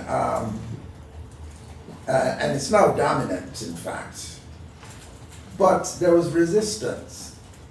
The most famous resistance to that transition, and the transition took place somewhere in the end of the Enlightenment, in the early sort of 19th century. The notion of rights was always around, but it became sort of a forceful one with the French Revolution and later. Jeremy Bentham.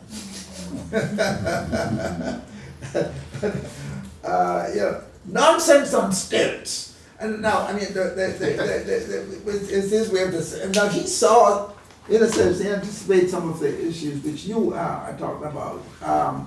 And it became, this skepticism of rights is in this island here in Britain. The British resisted the notion of rights much longer than in the United States now become the dominant way of talking about freedom. Nobody mentions freedom. I mean, it's all about rights. It's all about rights. So I've been, I teach a course to I'm very much involved. The last chapter of my forthcoming book is on so-called modern day slavery, and that is huge sort of literature on that now. A large amount of anti-slavery work. There are thousands of NGOs and INGOs working on modern day slavery and trafficking, and rights is central to them, not freedom. I mean, the language is the language of rights and the state. Now, there have been a few, there have been some interesting resistance to this. There's one radical feminist anti-trafficking group who have argued that, in fact, the state has appropriated much of this and are using, in fact, have used the the anti-trafficking movement to control women. Who's writing? What's it? Who's writing about There's an organization, the Emoji, I think, I'll give you the exact reference later, who have argued that in a lot of countries what's happening is something quite insidious, in which the states has picked up on anti-trafficking rhetoric and defending the rights of the people, but are using it to prevent women from moving. So it has problems. Now, I must confess that in my teaching and so on, it's so overwhelming that I have to use the language of rights, because that's all there is. I mean, and there are thousands of these organizations, and they are locked into rights rhetoric, not freedom rhetoric, rights rhetoric. That's become the dominant thing. And Amnesty International, of course, is the group who has this annual talk in which I sort of discuss this shift from freedom to rights. So you make a very interesting point. I don't know what one can do about it. This is one of the situations where I don't think you're going to win that battle, because I mean rights has taken over. And of course it's institutionalized in the American government. I mean, you know, and the civil rights. I mean, everything is expressed in terms of rights. I mean, whether it's Title IX, you know, I mean, the right of women to, you know, the freedom of women to play sports and not to be molested and harassed and so on. You don't talk about freedom. You talk about Title IX. Title IX is a set of rights which people have. So that's, I'm glad you raised that, because that's where freedom is, that's the language of freedom now, at least in the United States. Almost, and people almost sometimes think I'm being quaint in talking about freedom, because it's all about rights. And we can go on and learn about this, what is the significance of equality. Yes. And I don't know whether that's good or bad, but that's where we're at in the history of freedom. And other people may have ideas about this, because, you know, it's a good concept. I mean, it can be used for good and has been used for good. But we could spend a whole afternoon talking about what the implications are, whether the Benthamite sort of skepticism is one which we still deserve to hold toward this overwhelming shift of freedom talk to rights talk.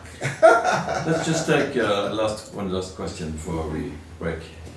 And maybe I might throw in, I guess it was Bentham and Marx as well on the Jewish question, who was very skeptical of the shift to inscribing it in political emancipation. So I don't know what you think about that, but for me that was always like, it's the most loathed criticism, but it's also extremely, I think, overread, in the sense that he very clearly states it's a huge progress we make with the rights discourse, and yet we have to bear in mind that we are not yet talking about human emancipation in a kind of much more universalist sense.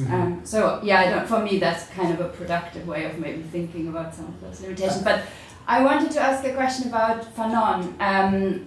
Already earlier, and now you talked about it already, so maybe it fits in the discussion, because I think you both, in a way, seem, with your kind of work on freedom, invested in kind of in speaking to or invoking a notion of humanity, whether it's through belonging or belonging to humanity, out of the slaves' definition of freedom and meaning of freedom, or whether it's around the expression of the new dawn, a new type of humanity. And I was thinking, while you were talking earlier about that, the slave's perspective of freedom, I guess if we take Fanon very seriously, it means that part of colonialism was an absolute destruction of humanity and the very existence, and including the violence and so on. So, and I guess that's, at the moment, I feel this kind of reckoning with the colonial wound, as people in the decolonial literature call it, and also kind of, I think, with an Afro-pessimism and so on. I think that seems kind of a question that is very much on the forefront of this debate around like, can we even invoke humanity anymore, or what does that mean? Is there a possibility of remaking that? And so I'm kind of wondering what you both think about that. And my other question is a little bit related to this problem of periodization, because it seems that if with this kind of emphasis on the colonial wound and placing it maybe in some ways in relation to the 15th century, we are kind of bracketing out a whole prehistory of slavery that you are really work, and also class societies that engage in large-scale slavery in different ways. And so what I'm interested in as well is what you think about that. What does that mean for this kind of periodization that very much seems to problematize the Western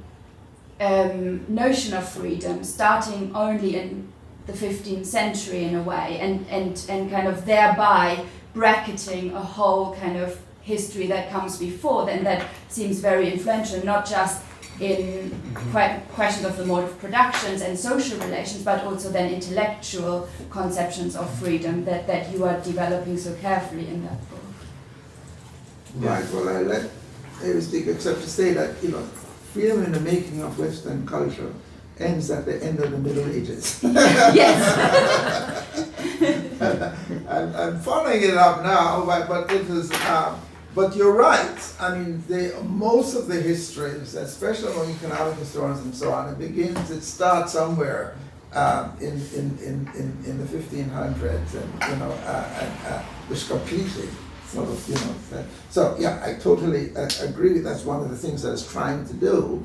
And there's a second volume which I've been write for a long time. But I mean, I totally agree with you that I was shocked at the neglect of that, and the false claim that it didn't exist in the Middle Ages. So that that was that. But you're right. You're absolutely right. But No, I was thinking. Really, this is all maybe just a problem of something like truth and reconciliation. The problem is that's a very slow process, whereas genocide can happen, as we see, very quickly, and it's just so much easier to destroy people and relationships than to mend them. So there's just a problem of pace, partly, I think.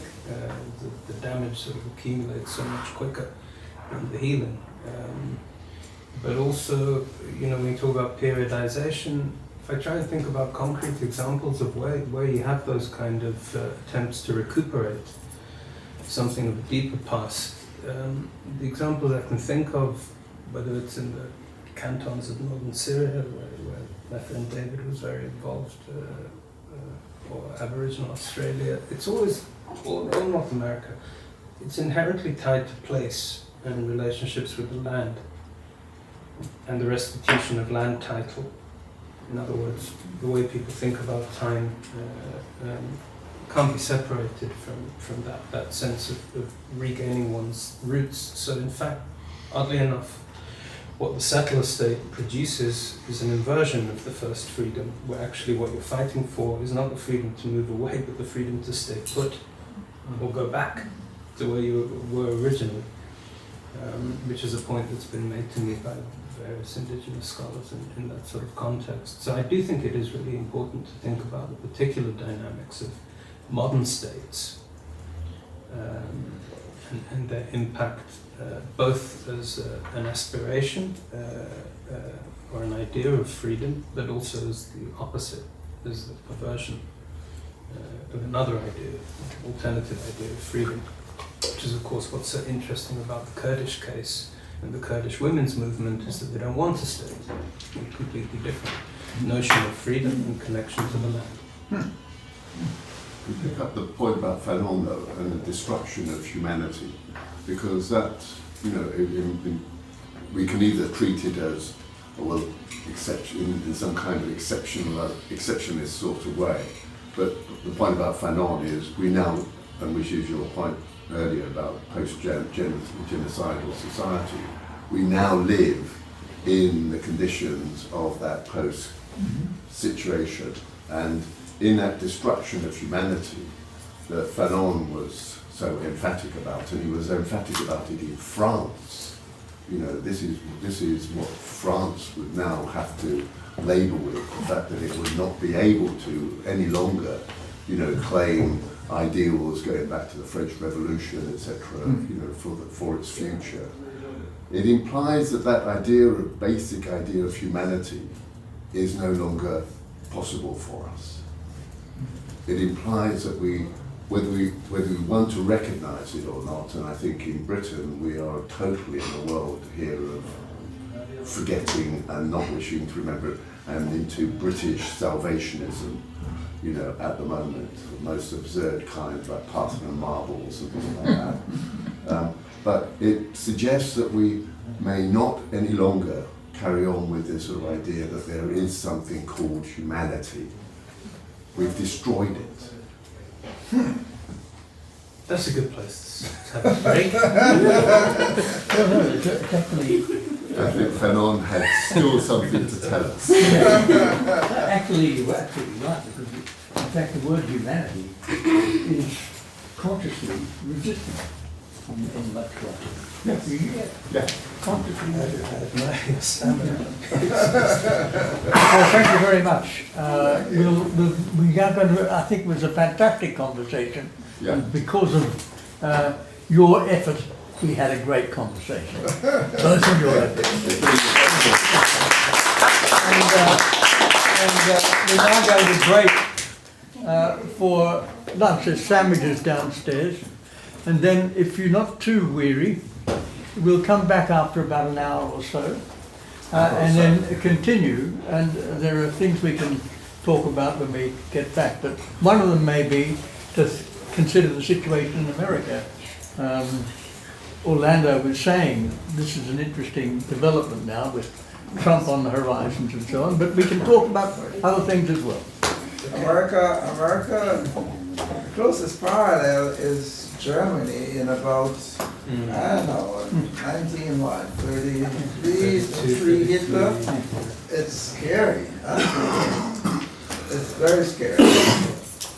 But you know, I'm living in it. Well, Germany now is kind of like. Yeah.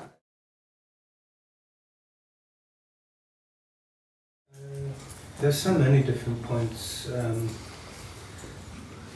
I could pick up on, so I don't really. It feels very, very much like the beginning of the conversation, rather than anything I can wrap up. I think actually what's on my mind right now is not in any way summary, but a completely different point, just to sort of throw it into the mix. When somebody was talking about the transition from freedom into rights via the state and the appropriation or absorption by the state of freedoms that truly belong to the people, and then their redistribution in the form of rights in legal terms. And actually what this reminded me of, which may be a red herring, but it's a very anthropological obsession, since we're here again, is actually the complex of political ideas which came to be known as the idea of the stranger king, which was what Marshall Salin spent a good part of the later part of his career writing about and drawing comparisons between here, there and everywhere, which it has occurred to me that the notion of the stranger king, or the king as an outsider, is an almost direct inversion of what David and I call the three freedoms. It's the other side of the coin, because in order to dominate the noble class or caste must come from outside, they must move in from elsewhere. In doing so, they commit acts of disobedience which verge on the psychotic, flagrantly violating every basic norm of kinship and morality. But of course they do this not in order to create the third freedom, which is the freedom to create, but precisely the opposite. They do it to establish a dynasty. And a dynasty by its very nature is meant to be permanent. You're stuck with it forever. So it seems to me that there is something interesting there insofar as any of this contains the germ of what we now call the state. Because in opposition to the figure of the stranger king, which Salin's traced everywhere from equatorial Africa to Polynesia, it's really the status of the subjects or the commoners which is important, because they never surrender those freedoms which they have by virtue of their connection to the earth and to the land, and by virtue of their chronological priority of having been there first. So in a way, those freedoms are appropriated and then redistributed as rights, or lack of rights in a sort of system of ranking or hierarchy. And I think there is something there which is worth exploring as the sort of antonym of what we call the three freedoms. I have no idea where this is leading, but it seems to me there's potentially something of interest anthropologically there.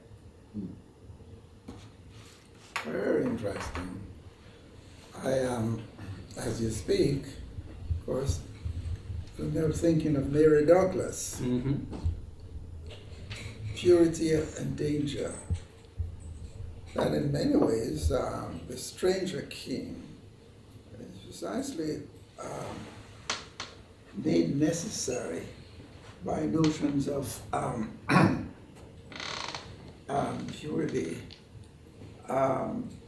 that the stranger king, in fact, can do things without being impure things,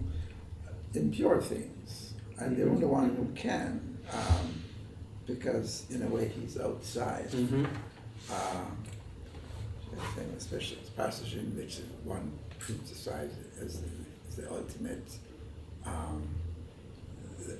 the filth of the earth almost. And it's a bizarre kind of concept when you think about it, but the basic idea is that it's precisely because you do not belong to the earth, to what's fundamental, that you can do the things which we are not allowed to do without being cast in hell because of the impurity. It's interesting. It gets back to the issue of what constitutes belonging. In a sense, a king does not belong,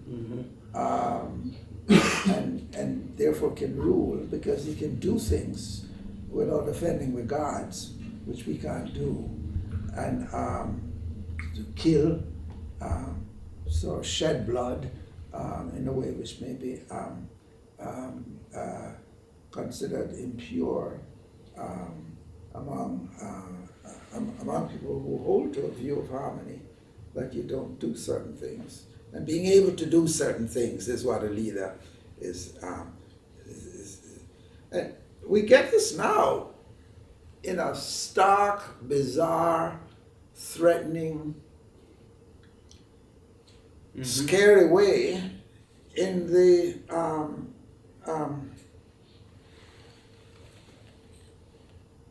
king who is emerging in America called Donald Trump, who is very much like a Mary Douglas, impure person who can do things. Just the startling thing about him is how utterly impure he is. I mean, he is beloved by fundamentalist Christians, by the right who believes in good manners, good behavior, and so on. But this man is the embodiment of everything. He's such like thrice married. He goes around with he's unfaithful to his wife with porn stars.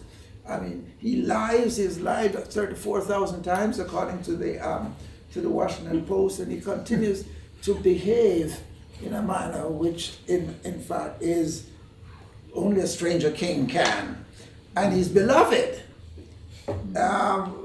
Just a week ago, I was talking to someone who's actually done a study of how does fundamentalist Christians, and he's got a lock on the fundamentalist Christians, worship someone like Trump. He's a stranger king. Mary Douglas explains him perfectly. He can pollute. He can do precisely because he is the stranger. And he seems aware of it instinctively because his act is one of total performance. He performs the act of a Batman, and he's telling us he's going to destroy the system when he enters, and only he can do that. I mean, poor Biden is the ultimate sort of not the stranger king. He's almost ordinary in his sort of being one of us who can't do these things because he lacks the protection which comes from his impurity. That is which Trump does. But I just want to say what a pleasure it's been these last few days talking about my work and thinking about it with you. And that essential, slavery has been the dominant idea for me from the very beginning, from my undergraduate days and so on.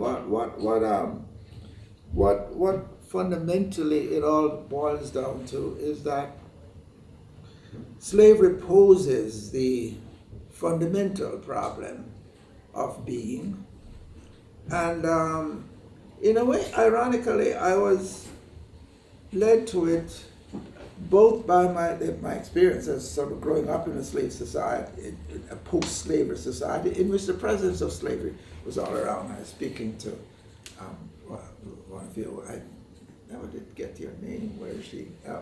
And she grew up in Kingston, but I grew up in a little town called Maypen, which is surrounded by sugar plantations. And and I say something about this in the new introduction to the sociology of slavery. The whole atmosphere is haunted by the plantation. Something haunting about a slave plantation. Slave is a strange plant. It's a grass which is very high. It's over 6 feet. And when you have hundreds of acres of this, and you walk through it, it's just almost scary feeling because you can almost hear the voices of slaves, and you can feel there's something really unearthly about it. And the cane makes a strange noise, a mournful noise as the wind blows through it. So I grew up surrounded by these fields. And we believe in ghosts in Jamaica, and you hear the ghosts, especially if you walk near to a silk cotton tree. So, but then the reason I think I was attracted to Camus is that the image of this, the metaphor of the slave was very important in his writings. I thought it was very odd that, I began with Sisyphus, and then the Rebel. The Rebel, his other great work, opens with the slave, the character of a slave. And he has this powerful passage in which he says, the slave was the ultimate in the oppressed, the dominated, the degraded, and so on. But at some point, they rebelled. And for him, the slave rebel was the ultimate rebel. And it's the question he asks is, how and why does the slave rebel? What drives him? When do you say no? That was the ultimate sort of, no is the recognition of one's humanity. That there's a point at which you, and so what you're suggesting is a kind of revelation which a slave had, which goes deep into the nature of humanity. When you say no, you have reached a point where you say we're at the frontier, at the difference between inhumanity and humanity, and being a thing and being a human. That was very, very, very important for me, and I've kept, and it's been a very productive experience intellectually exploring the depths of slavery and what it's meant, because ultimately I'm saying that what the slave discovers and what slavery stirred up,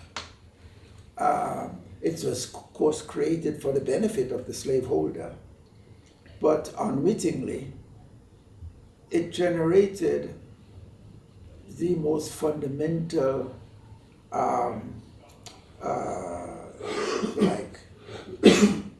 catalyst, more than a catalyst. It sort of created a situation which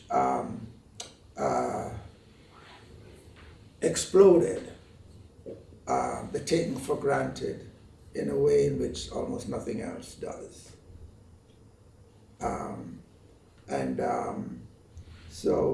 And not just slavery, though, as I tried to explain in the second lecture. Slavery was necessary, but we had slavery all over the world. So why didn't we find this powerful value constructed everywhere? And because it didn't have sufficient condition, and that sufficient condition was slave society.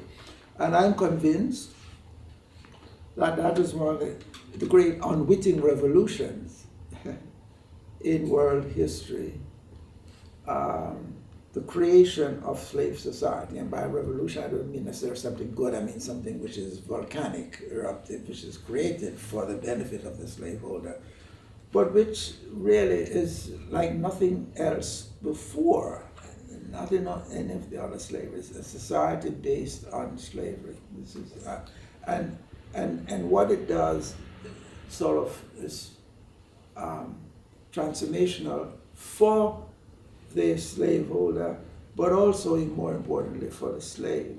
And that is, and one of the things it does is that it poses the problem of what it is to be human in a way in which nothing else does. And that has been the source of considerable, reflection. One of my favorite philosophers, which I write about at some length in the Freedom and the Making of Wisdom culture, is Epictetus. Epictetus' writings are really, should be read more. Because here was a slave who got his freedom, and he was a verna, by the way. It's the Latin word for slave born, household slave, born a slave.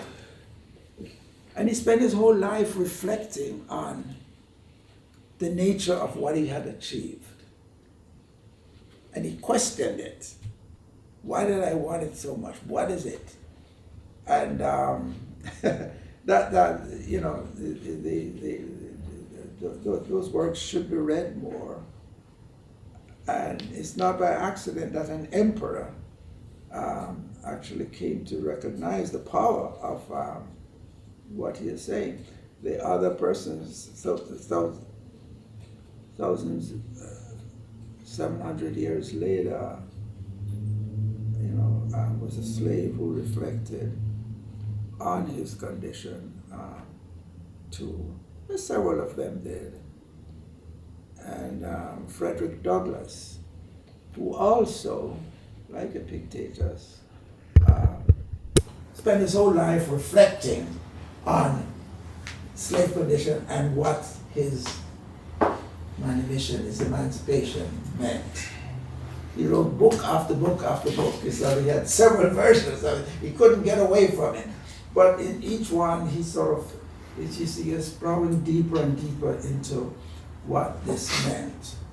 And that Camus, he anticipated Camus in the most famous description in the best of the autobiographies. He had about 3 or 4 versions. Was when he got into a fight with the slaveholder and had the courage to fight back, which is like the beginnings. It's almost exactly a replication of the first pages of Camus. You know, the rebel and rebellion and what rebellion meant to being a slave and the discovery of his humanity. So that what I can see, and I always look forward to reading non-Western accounts of what is the fundamental sort of experience. The discovery of being human comes with these extreme experiences and liberation from, and just the very word liberation sort of betrays my Western background, let us say movement from one extreme condition which denies one's humanity into it.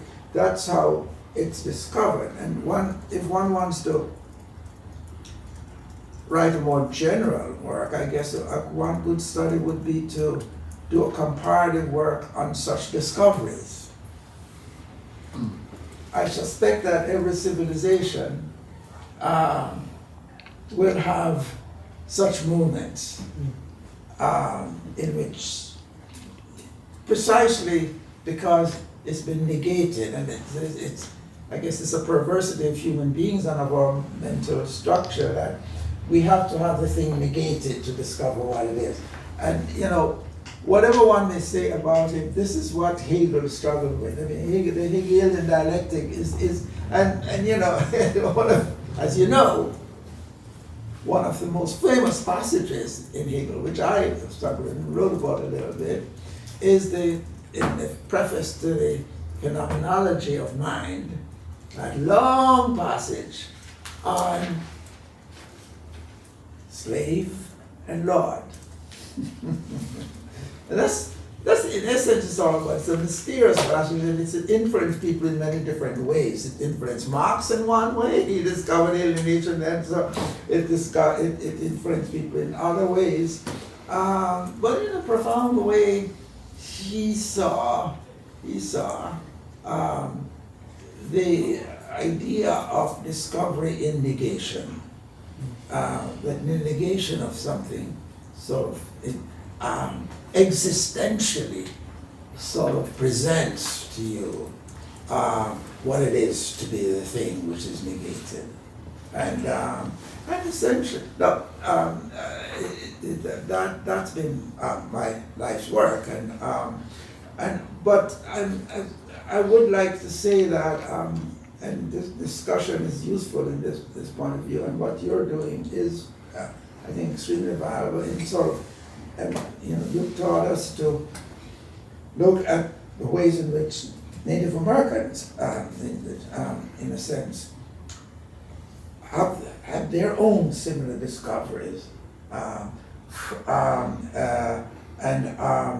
one has to look at different cultures. There's this talking about the way in which the Dalit and the Dalit intellectuals sort of come to a discovery of what it is to be profoundly human in recognizing the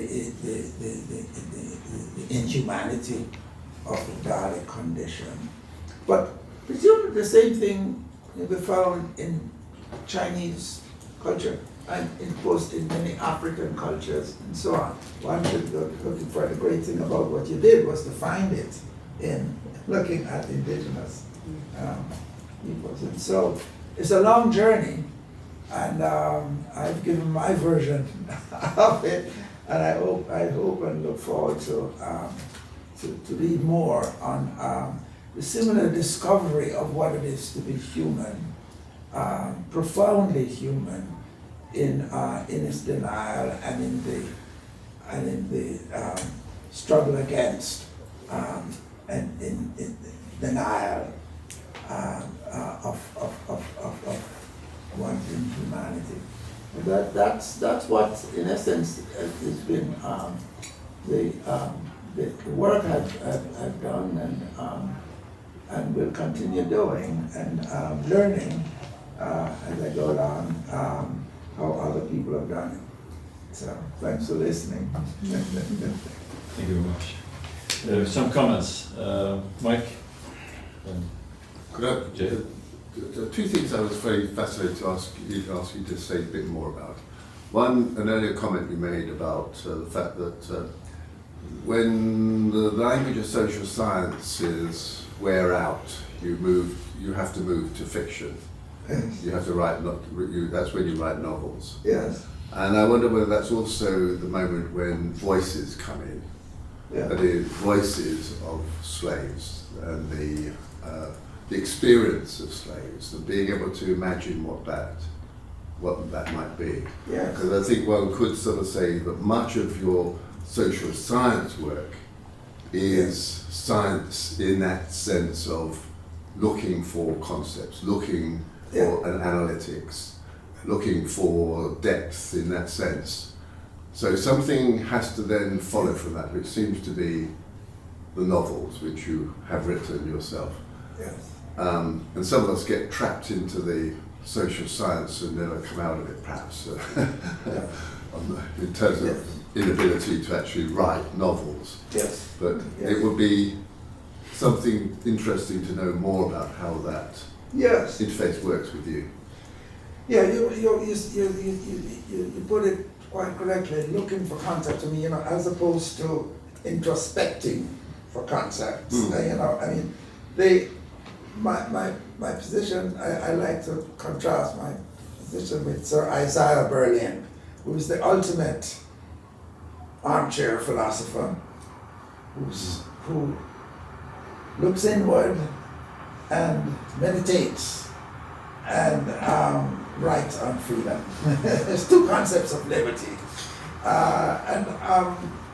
He does, at a certain point, mention some history, but it is primarily an inward look. And instead of looking for, and this is where I think Aristotle is surprisingly radical in the topics in particular, but in other places, in talking about the endoxa. The endoxa is looking for this, not inwardly, interestingly, but the endoxa is the entrenched opinions, ideas of ordinary people, and he didn't say and, but said or of the wise, and the way you find it is by probing the endoxa. This is, for me, one of his most brilliant ideas, and because it's somewhat, and he never quite got to the idea of it being socially constructed. Ideas are, but in a sense, it was implicit in his idea that the way to find what you want to find out is to search in the phenomena. This is a Greek word, and the phenomena essentially lead you to the endoxa of whatever it is, and that, and then you. So it is very much against the introspective philosophical approach. Now, you're right. I mean, at a certain point, you look with my social science and historical sociology. I'm looking at the phenomena out there, what others have done. With fiction, you're looking inward now. You're permitted to do that. And so and among the most moving passages is something I came upon as I probed in the novel Die the Long Day, which is my slave novel, about a woman and I don't want to boast, but there's an old tradition known as a neo-slavery novel, of which the novel,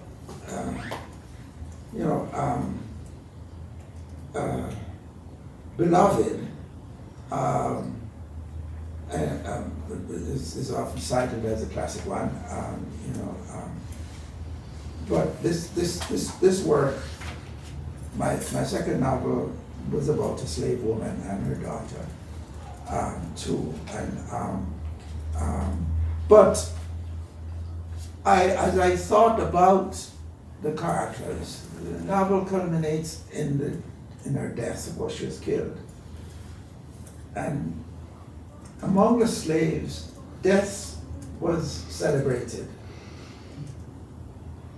This part of this genocidal system. Death was celebrated, huge celebration, went on for days. And it was the final moment in which the coffin was carried.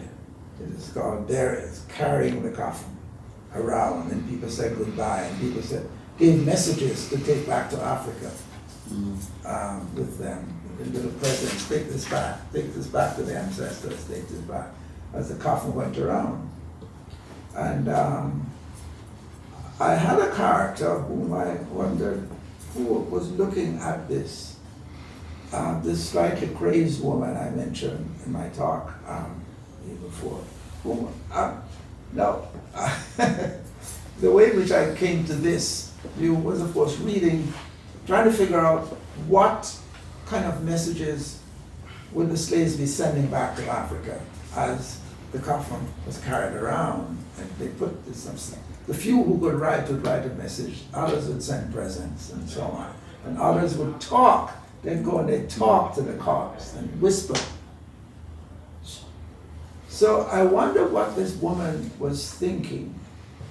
And so I went back to the dirges of West Africa, and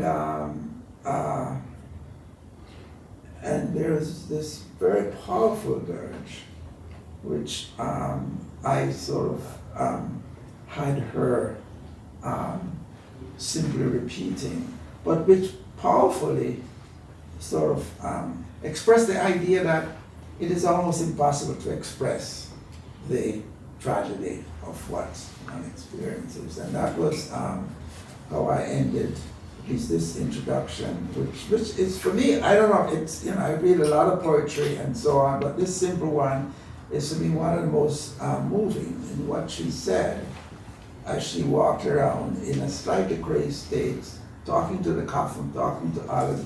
People weren't listening to her because she was slightly crazy. She just said, but it was, I think, powerful. Do not say anything, oh mother, sister.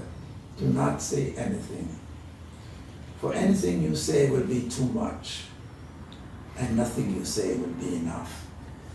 And that says for me, it's one of the most simplest and most powerful way to express the utter sadness of the condition of genocide and of enslavement, and and it's interesting.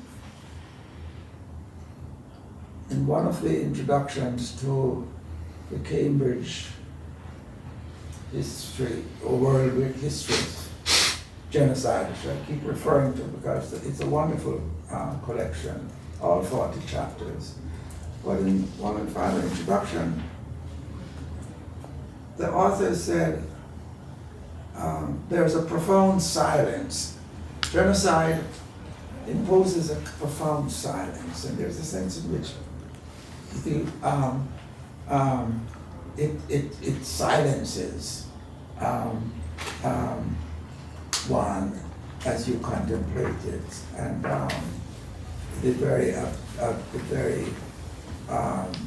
what, in a way, it's what Hannah Arendt was getting at, the banality. The banality is such that you can't say anything meaningful in the end.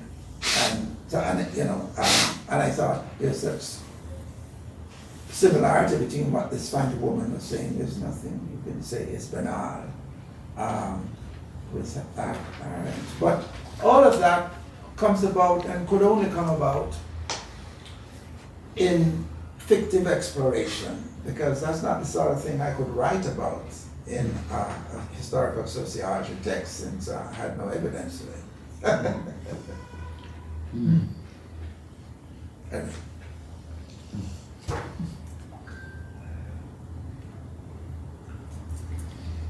Could I just follow on a bit? Yes. Another thing, I mean, again about perhaps the relation of slavery to kin, to kinship. To kinship, yes. You were mentioning earlier. Yes. In terms of when one thinks of West Africa, yes, and particularly the part of West Africa, yes, where I think many, what we know from genetics, many slaves came from, yes, in Jamaica. That is the Biafra Bay of Benin. The interesting thing is that unlike Measu and Myers and Kopitov, right, writing on West African slavery, which is always about trading and raiding, this is very much an area which I think now can be replicated along much of coastal West Africa, where slavery was embedded in kinship, yes, in kin relations. So we actually have this phenomenon really, in which movement of people was, yeah, already, yeah, a significant part of, yes, making a person. You know, you have sister exchange, you have marriage exchange, yeah, relations, yeah, the whole relation of matrilineal, yeah, kinship and filiation, right, to agnatic, right, meant that people were quite used to the idea of moving from one kin group to another, yes, and finding belonging there. Right. And I wonder whether that, given the connection to, yeah, Jamaica, yeah, and what you were saying about funerals, yeah, and cry, in this area, cry dies are incredibly important. Celebration of, yeah, death is incredible, and you bring in everybody from all, yes, these extended kinship, right, networks. You have also these folk tales like Amos Tortola, the palm wine drinker. The palm wine drinker. Where my life in the bush of ghosts. Exactly. Yes. Where you go out and you get a bit of here and a bit of there, and you, yeah, make a complete person from all the parts of your kinship network. Yes. Whether that is still there in Jamaica. But look, the West Africans have a powerful definition of slavery. Very simple. It's being kinless. That is the simplest definition of social death. Being kinless. Yes. And that's the way in which, not being the property of another person, or being kinless, because, yeah, that is to lose your humanity. Because, yeah, those ties you mentioned, being part of the lineage, being part of, the lineage group, and whatever, however it's defined, whether unilinearly or bilinearly or multilinearly. I had great fun as an undergraduate going through double unilinear descent and all the rest of it. I mean, that part of anthropology which is delighted in. I wish Darrell Ford was less sort of enamored with. But kinship. So, in Jamaica, of course, that is very interesting. Very interesting what happened. There's a profound shock, of course, of being removed from one's kin. That was the biggest hurt in the Middle Passage. And as I mentioned, that was genocide, seen from the African point of view. But it was so what happened in Jamaica. You can never, of course, get back to the kin group because it's thousands of miles away, except when you're dead. You're going back. That's what the celebration, they're going to rejoin the kinsmen back home. But in Jamaica, those who are behind before they die, there's no chance of ever rejoining the kin group. But kinship as an idea as a value becomes very important. Marriage was destroyed, and marriage is the foundation of kinship too. Of course, marriage is forbidden in slave society. It's one of the characteristics of marriage. Plus the constant violation of intimacy in the raping of women just makes any meaningful marriage not possible. So what happened in Jamaica was the family was pretty devastated, but kinship became important. Kin relations became important, far more important than any.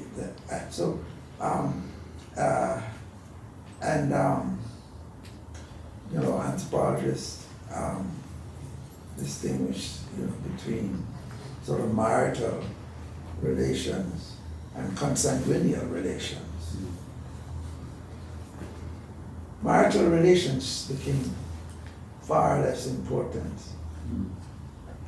And whereas in Africa, in a well-functioning kinship system, marital relations is very, very critical part of the kin system.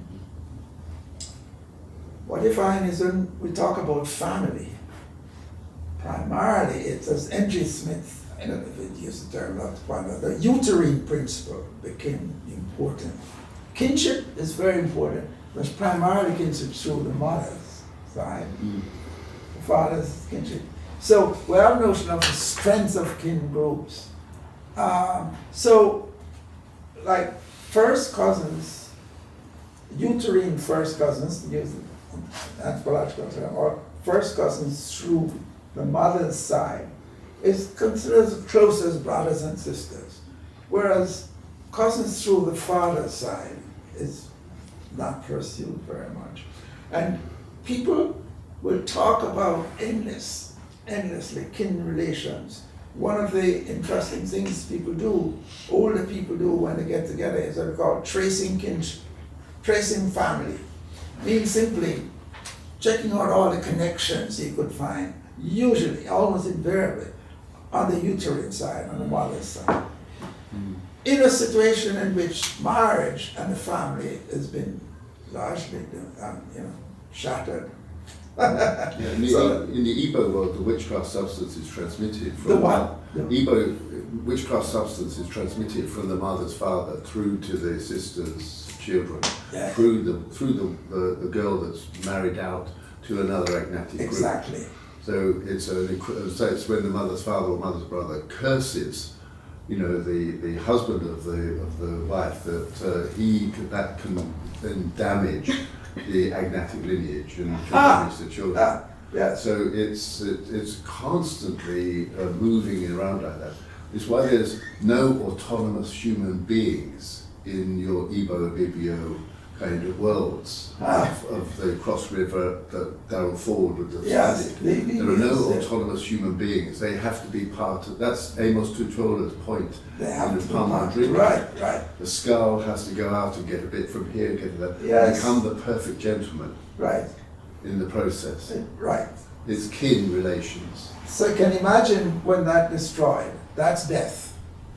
That's potentially social death. If the marital relations are destroyed, but some other aspects are retained, then you get a certain social resilience there. Yes. Which maybe social death is never complete.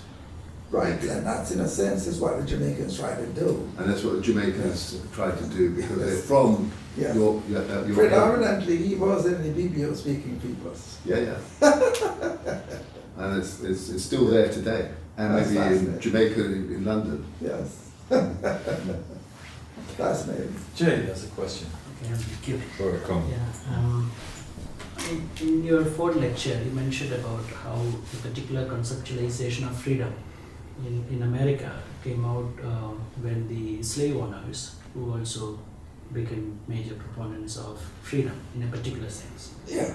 And now you talked about the Jamaican post-slave society, sort of transition, and the imagination that comes in when when something is negated, or negation of or denial of humanity. And that brings to the point of counterplantation imaginaries. I mean, in a similar sense of Ian Casimir or Raymond Smith, for that matter. So, what was the nature of freedom and humanity in the post-plantation Jamaica? Is it similar to the American one? Was it different? Depending on which class of Jamaicans you're talking about. If you're talking about the peasants, or because Jamaica is a bicultural society, as M.G. Smith sort of flagged, and we're all connected here with M.G. Smith. Well, my intellectual ancestry goes back here to these folks, in the sense that my teacher was M.G. Smith, who was a student of Darrell Ford, who is the granddaddy of all of these fellas here. So, and one of MG's arguments in the plural society in the British West Indies is that Jamaica is profoundly plural, or at least bicultural. So the peasants, when they fled the plantations and were not, and you know what the British did when they fled? They went to India. And that's how Indians ended up in Jamaica and Trinidad.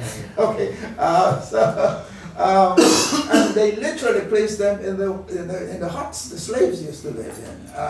It's a kind of neo-slavery. But anyway, the peasants then, for them, reconstructed on incredibly small tract, half an acre of land each had, and they're mainly rocks on the hillside. But their notion of freedom was, one of profoundly, essentially having a community, it's critical, and independence. So,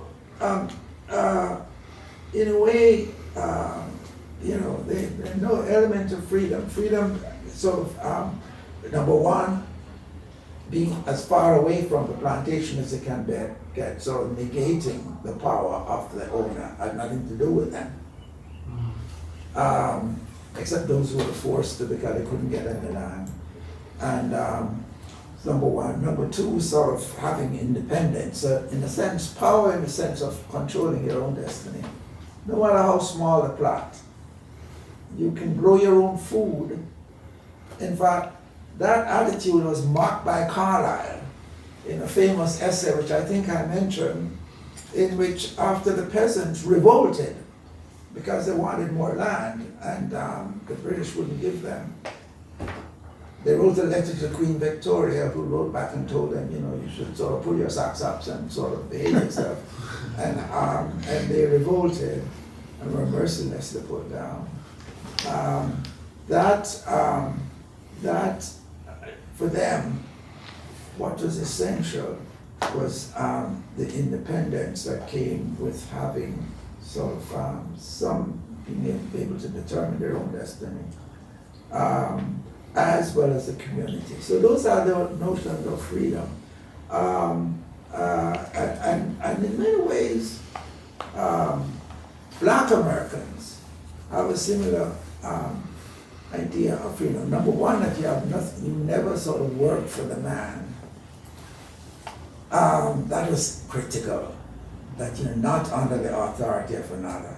Now, that got them trapped in a funny way, because that's what Jim Crow was about. Because what you had with Jim Crow was a weird situation in which, unfortunately, the original plan, 40 acres and a mule, which Sherman had, was defeated. And so the ex-master class kept the land. So you had the land owned by the planter class with their notions of power and freedom as being sort of, having economic and political power. And the ex-slave population, who wanted to have nothing to do ever again being under another person, who had the labor. And the question is, how can you ever get those two back together? And the compromise, if you want to call it a compromise, the solution was Jim Crow, was the sharecropping. The thing about sharecropping, the important thing, you know, how blacks got trapped into sharecropping is precisely because of them freedom meant never working for the man. So they were not going to work on the land. The owner then had a problem. Where am I going to get my labor? And what he said was, okay, you can have all the land you want as long as you give me a half or 3/4 of the produce. And that, unfortunately, was a sad kind of compromise, which, but it came from the sense of that freedom meant never work. You're working for yourself. You're working for yourself, even though in the end you had to hand over a half of the crop, sharecropping. You nonetheless, you're living in your hut, it's your hut. And now, there was one gender aspect of this which is very tragic. Because where you as a farmer going to get the labor? And the labor would be your labor, the labor of your children, and the labor of your wife. And women got trapped into that, but that's another story. You read if you want to read a novelistic, the best account is in the novel, The Color Purple. So anyway, so they kept it. The slaveholder class kept its view of freedom, and of course, what was the Jim Crow, and of course the lynchings and so on, which are horrible because they continue to dominate the system. And in a way, Black Americans got their independence in the sense that they weren't working for the man, but they didn't have any land, so they were trapped on the sharecropping arrangement. That's a brutal system, and I call it a neo-slavery system because the idea of being socially dead was still there in the sense that the slaveholders defined them as not belonging. And in fact, it was to ritually inscribe the idea that they did not belong, that not only was their right to vote completely obliterated, but they were lynched, thousands of them. And in my book, Rituals of Blood, I have a long, hard-to-read chapter on lynching as a form of communal which is a form of communal sacrifice. Sacrifice in this old root sense of I use Marcel Mauss. You know, I always turn to anthropology. Yeah.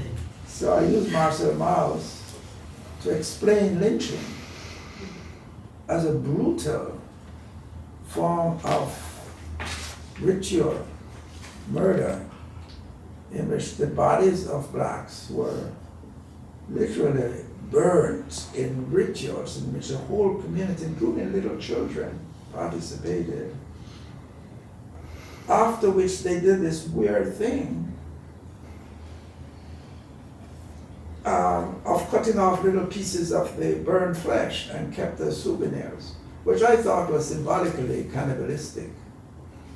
Because you don't walk around with barbecued human flesh and take it to home and put it on your mantelpiece and keep smelling it. I mean, smell is close to taste.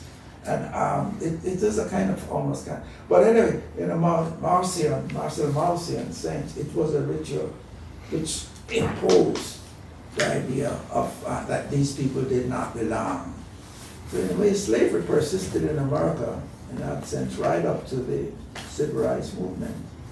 Anyway, that's another story.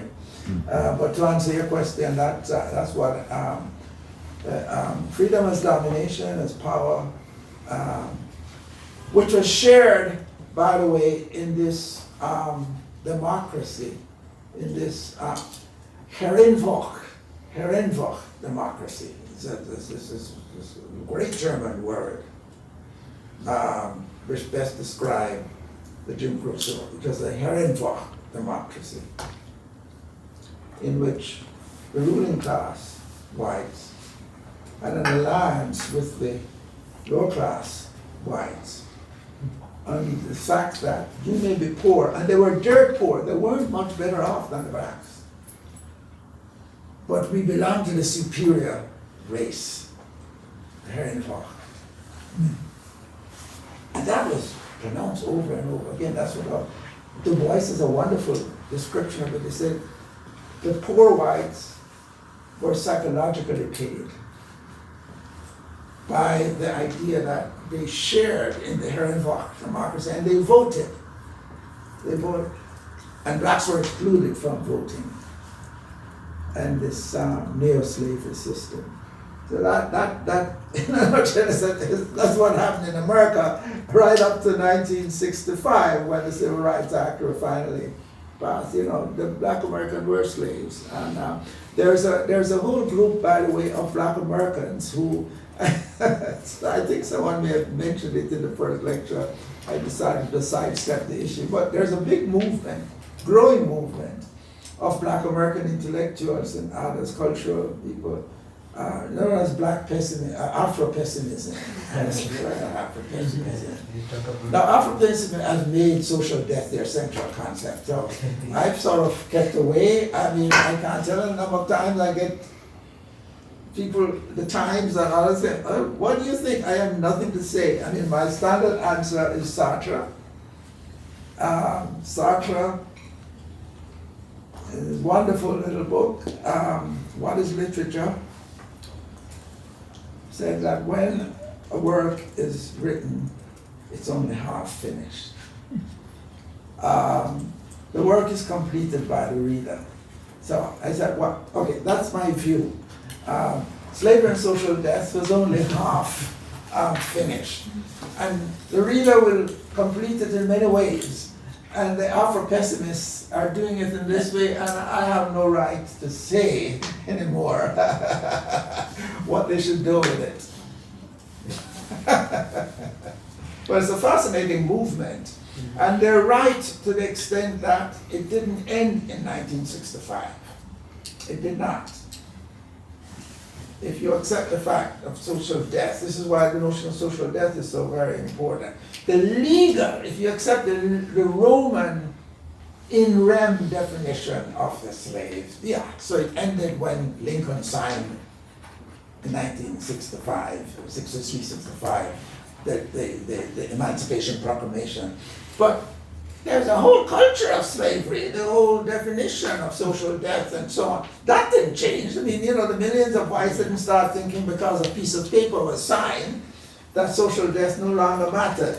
If anything, it was even more important precisely because the legal dimension was no longer there. And in many ways, Jim Crow was more brutal in terms of the collective murder of slaves. Slaves were not murdered since they needed their labor. And they were making a big profit. The murder of African Americans, African Americans were not lynched until after slavery. The lynching and the ritualized lynching of African Americans took place only after 65. The only people lynched before 65 were white poor. But then lynching became a powerfully ritualized, symbolic way of expressing the continued social death of the slave. And listen, the Mausian dimension is really scary because a lot of lynchings, the people who headed it were ordained ministers of religion. And the symbolism, again in Mausian terms, is frightening. They always carefully choose the spot. It was usually at crossroads or on a bridge.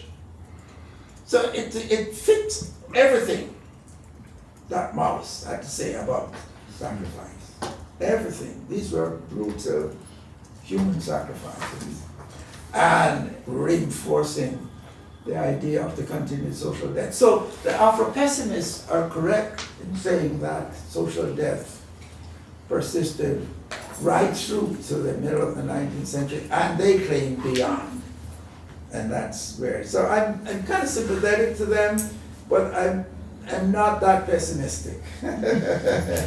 You know, I mean, we've had a black president, it couldn't be that bad, although people would say you're naive. It must mean something that we had Obama, right? I think we should bring it to a halt. I think we should bring it to a halt, and unless David's got something to say. No, I can't follow. Right. I'd like to thank both Orlando and David very much for the day. It's been a very enjoyable time, and I'd like to add a further thanks to Orlando for giving us 4 days of delight. Thank you very much indeed.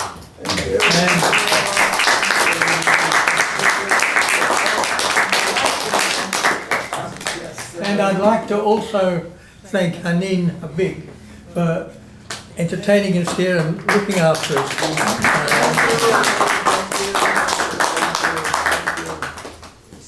Thanks for coming, everybody. Yes, one of my former students who's now a professor, just a huge fan of yours, and yeah. So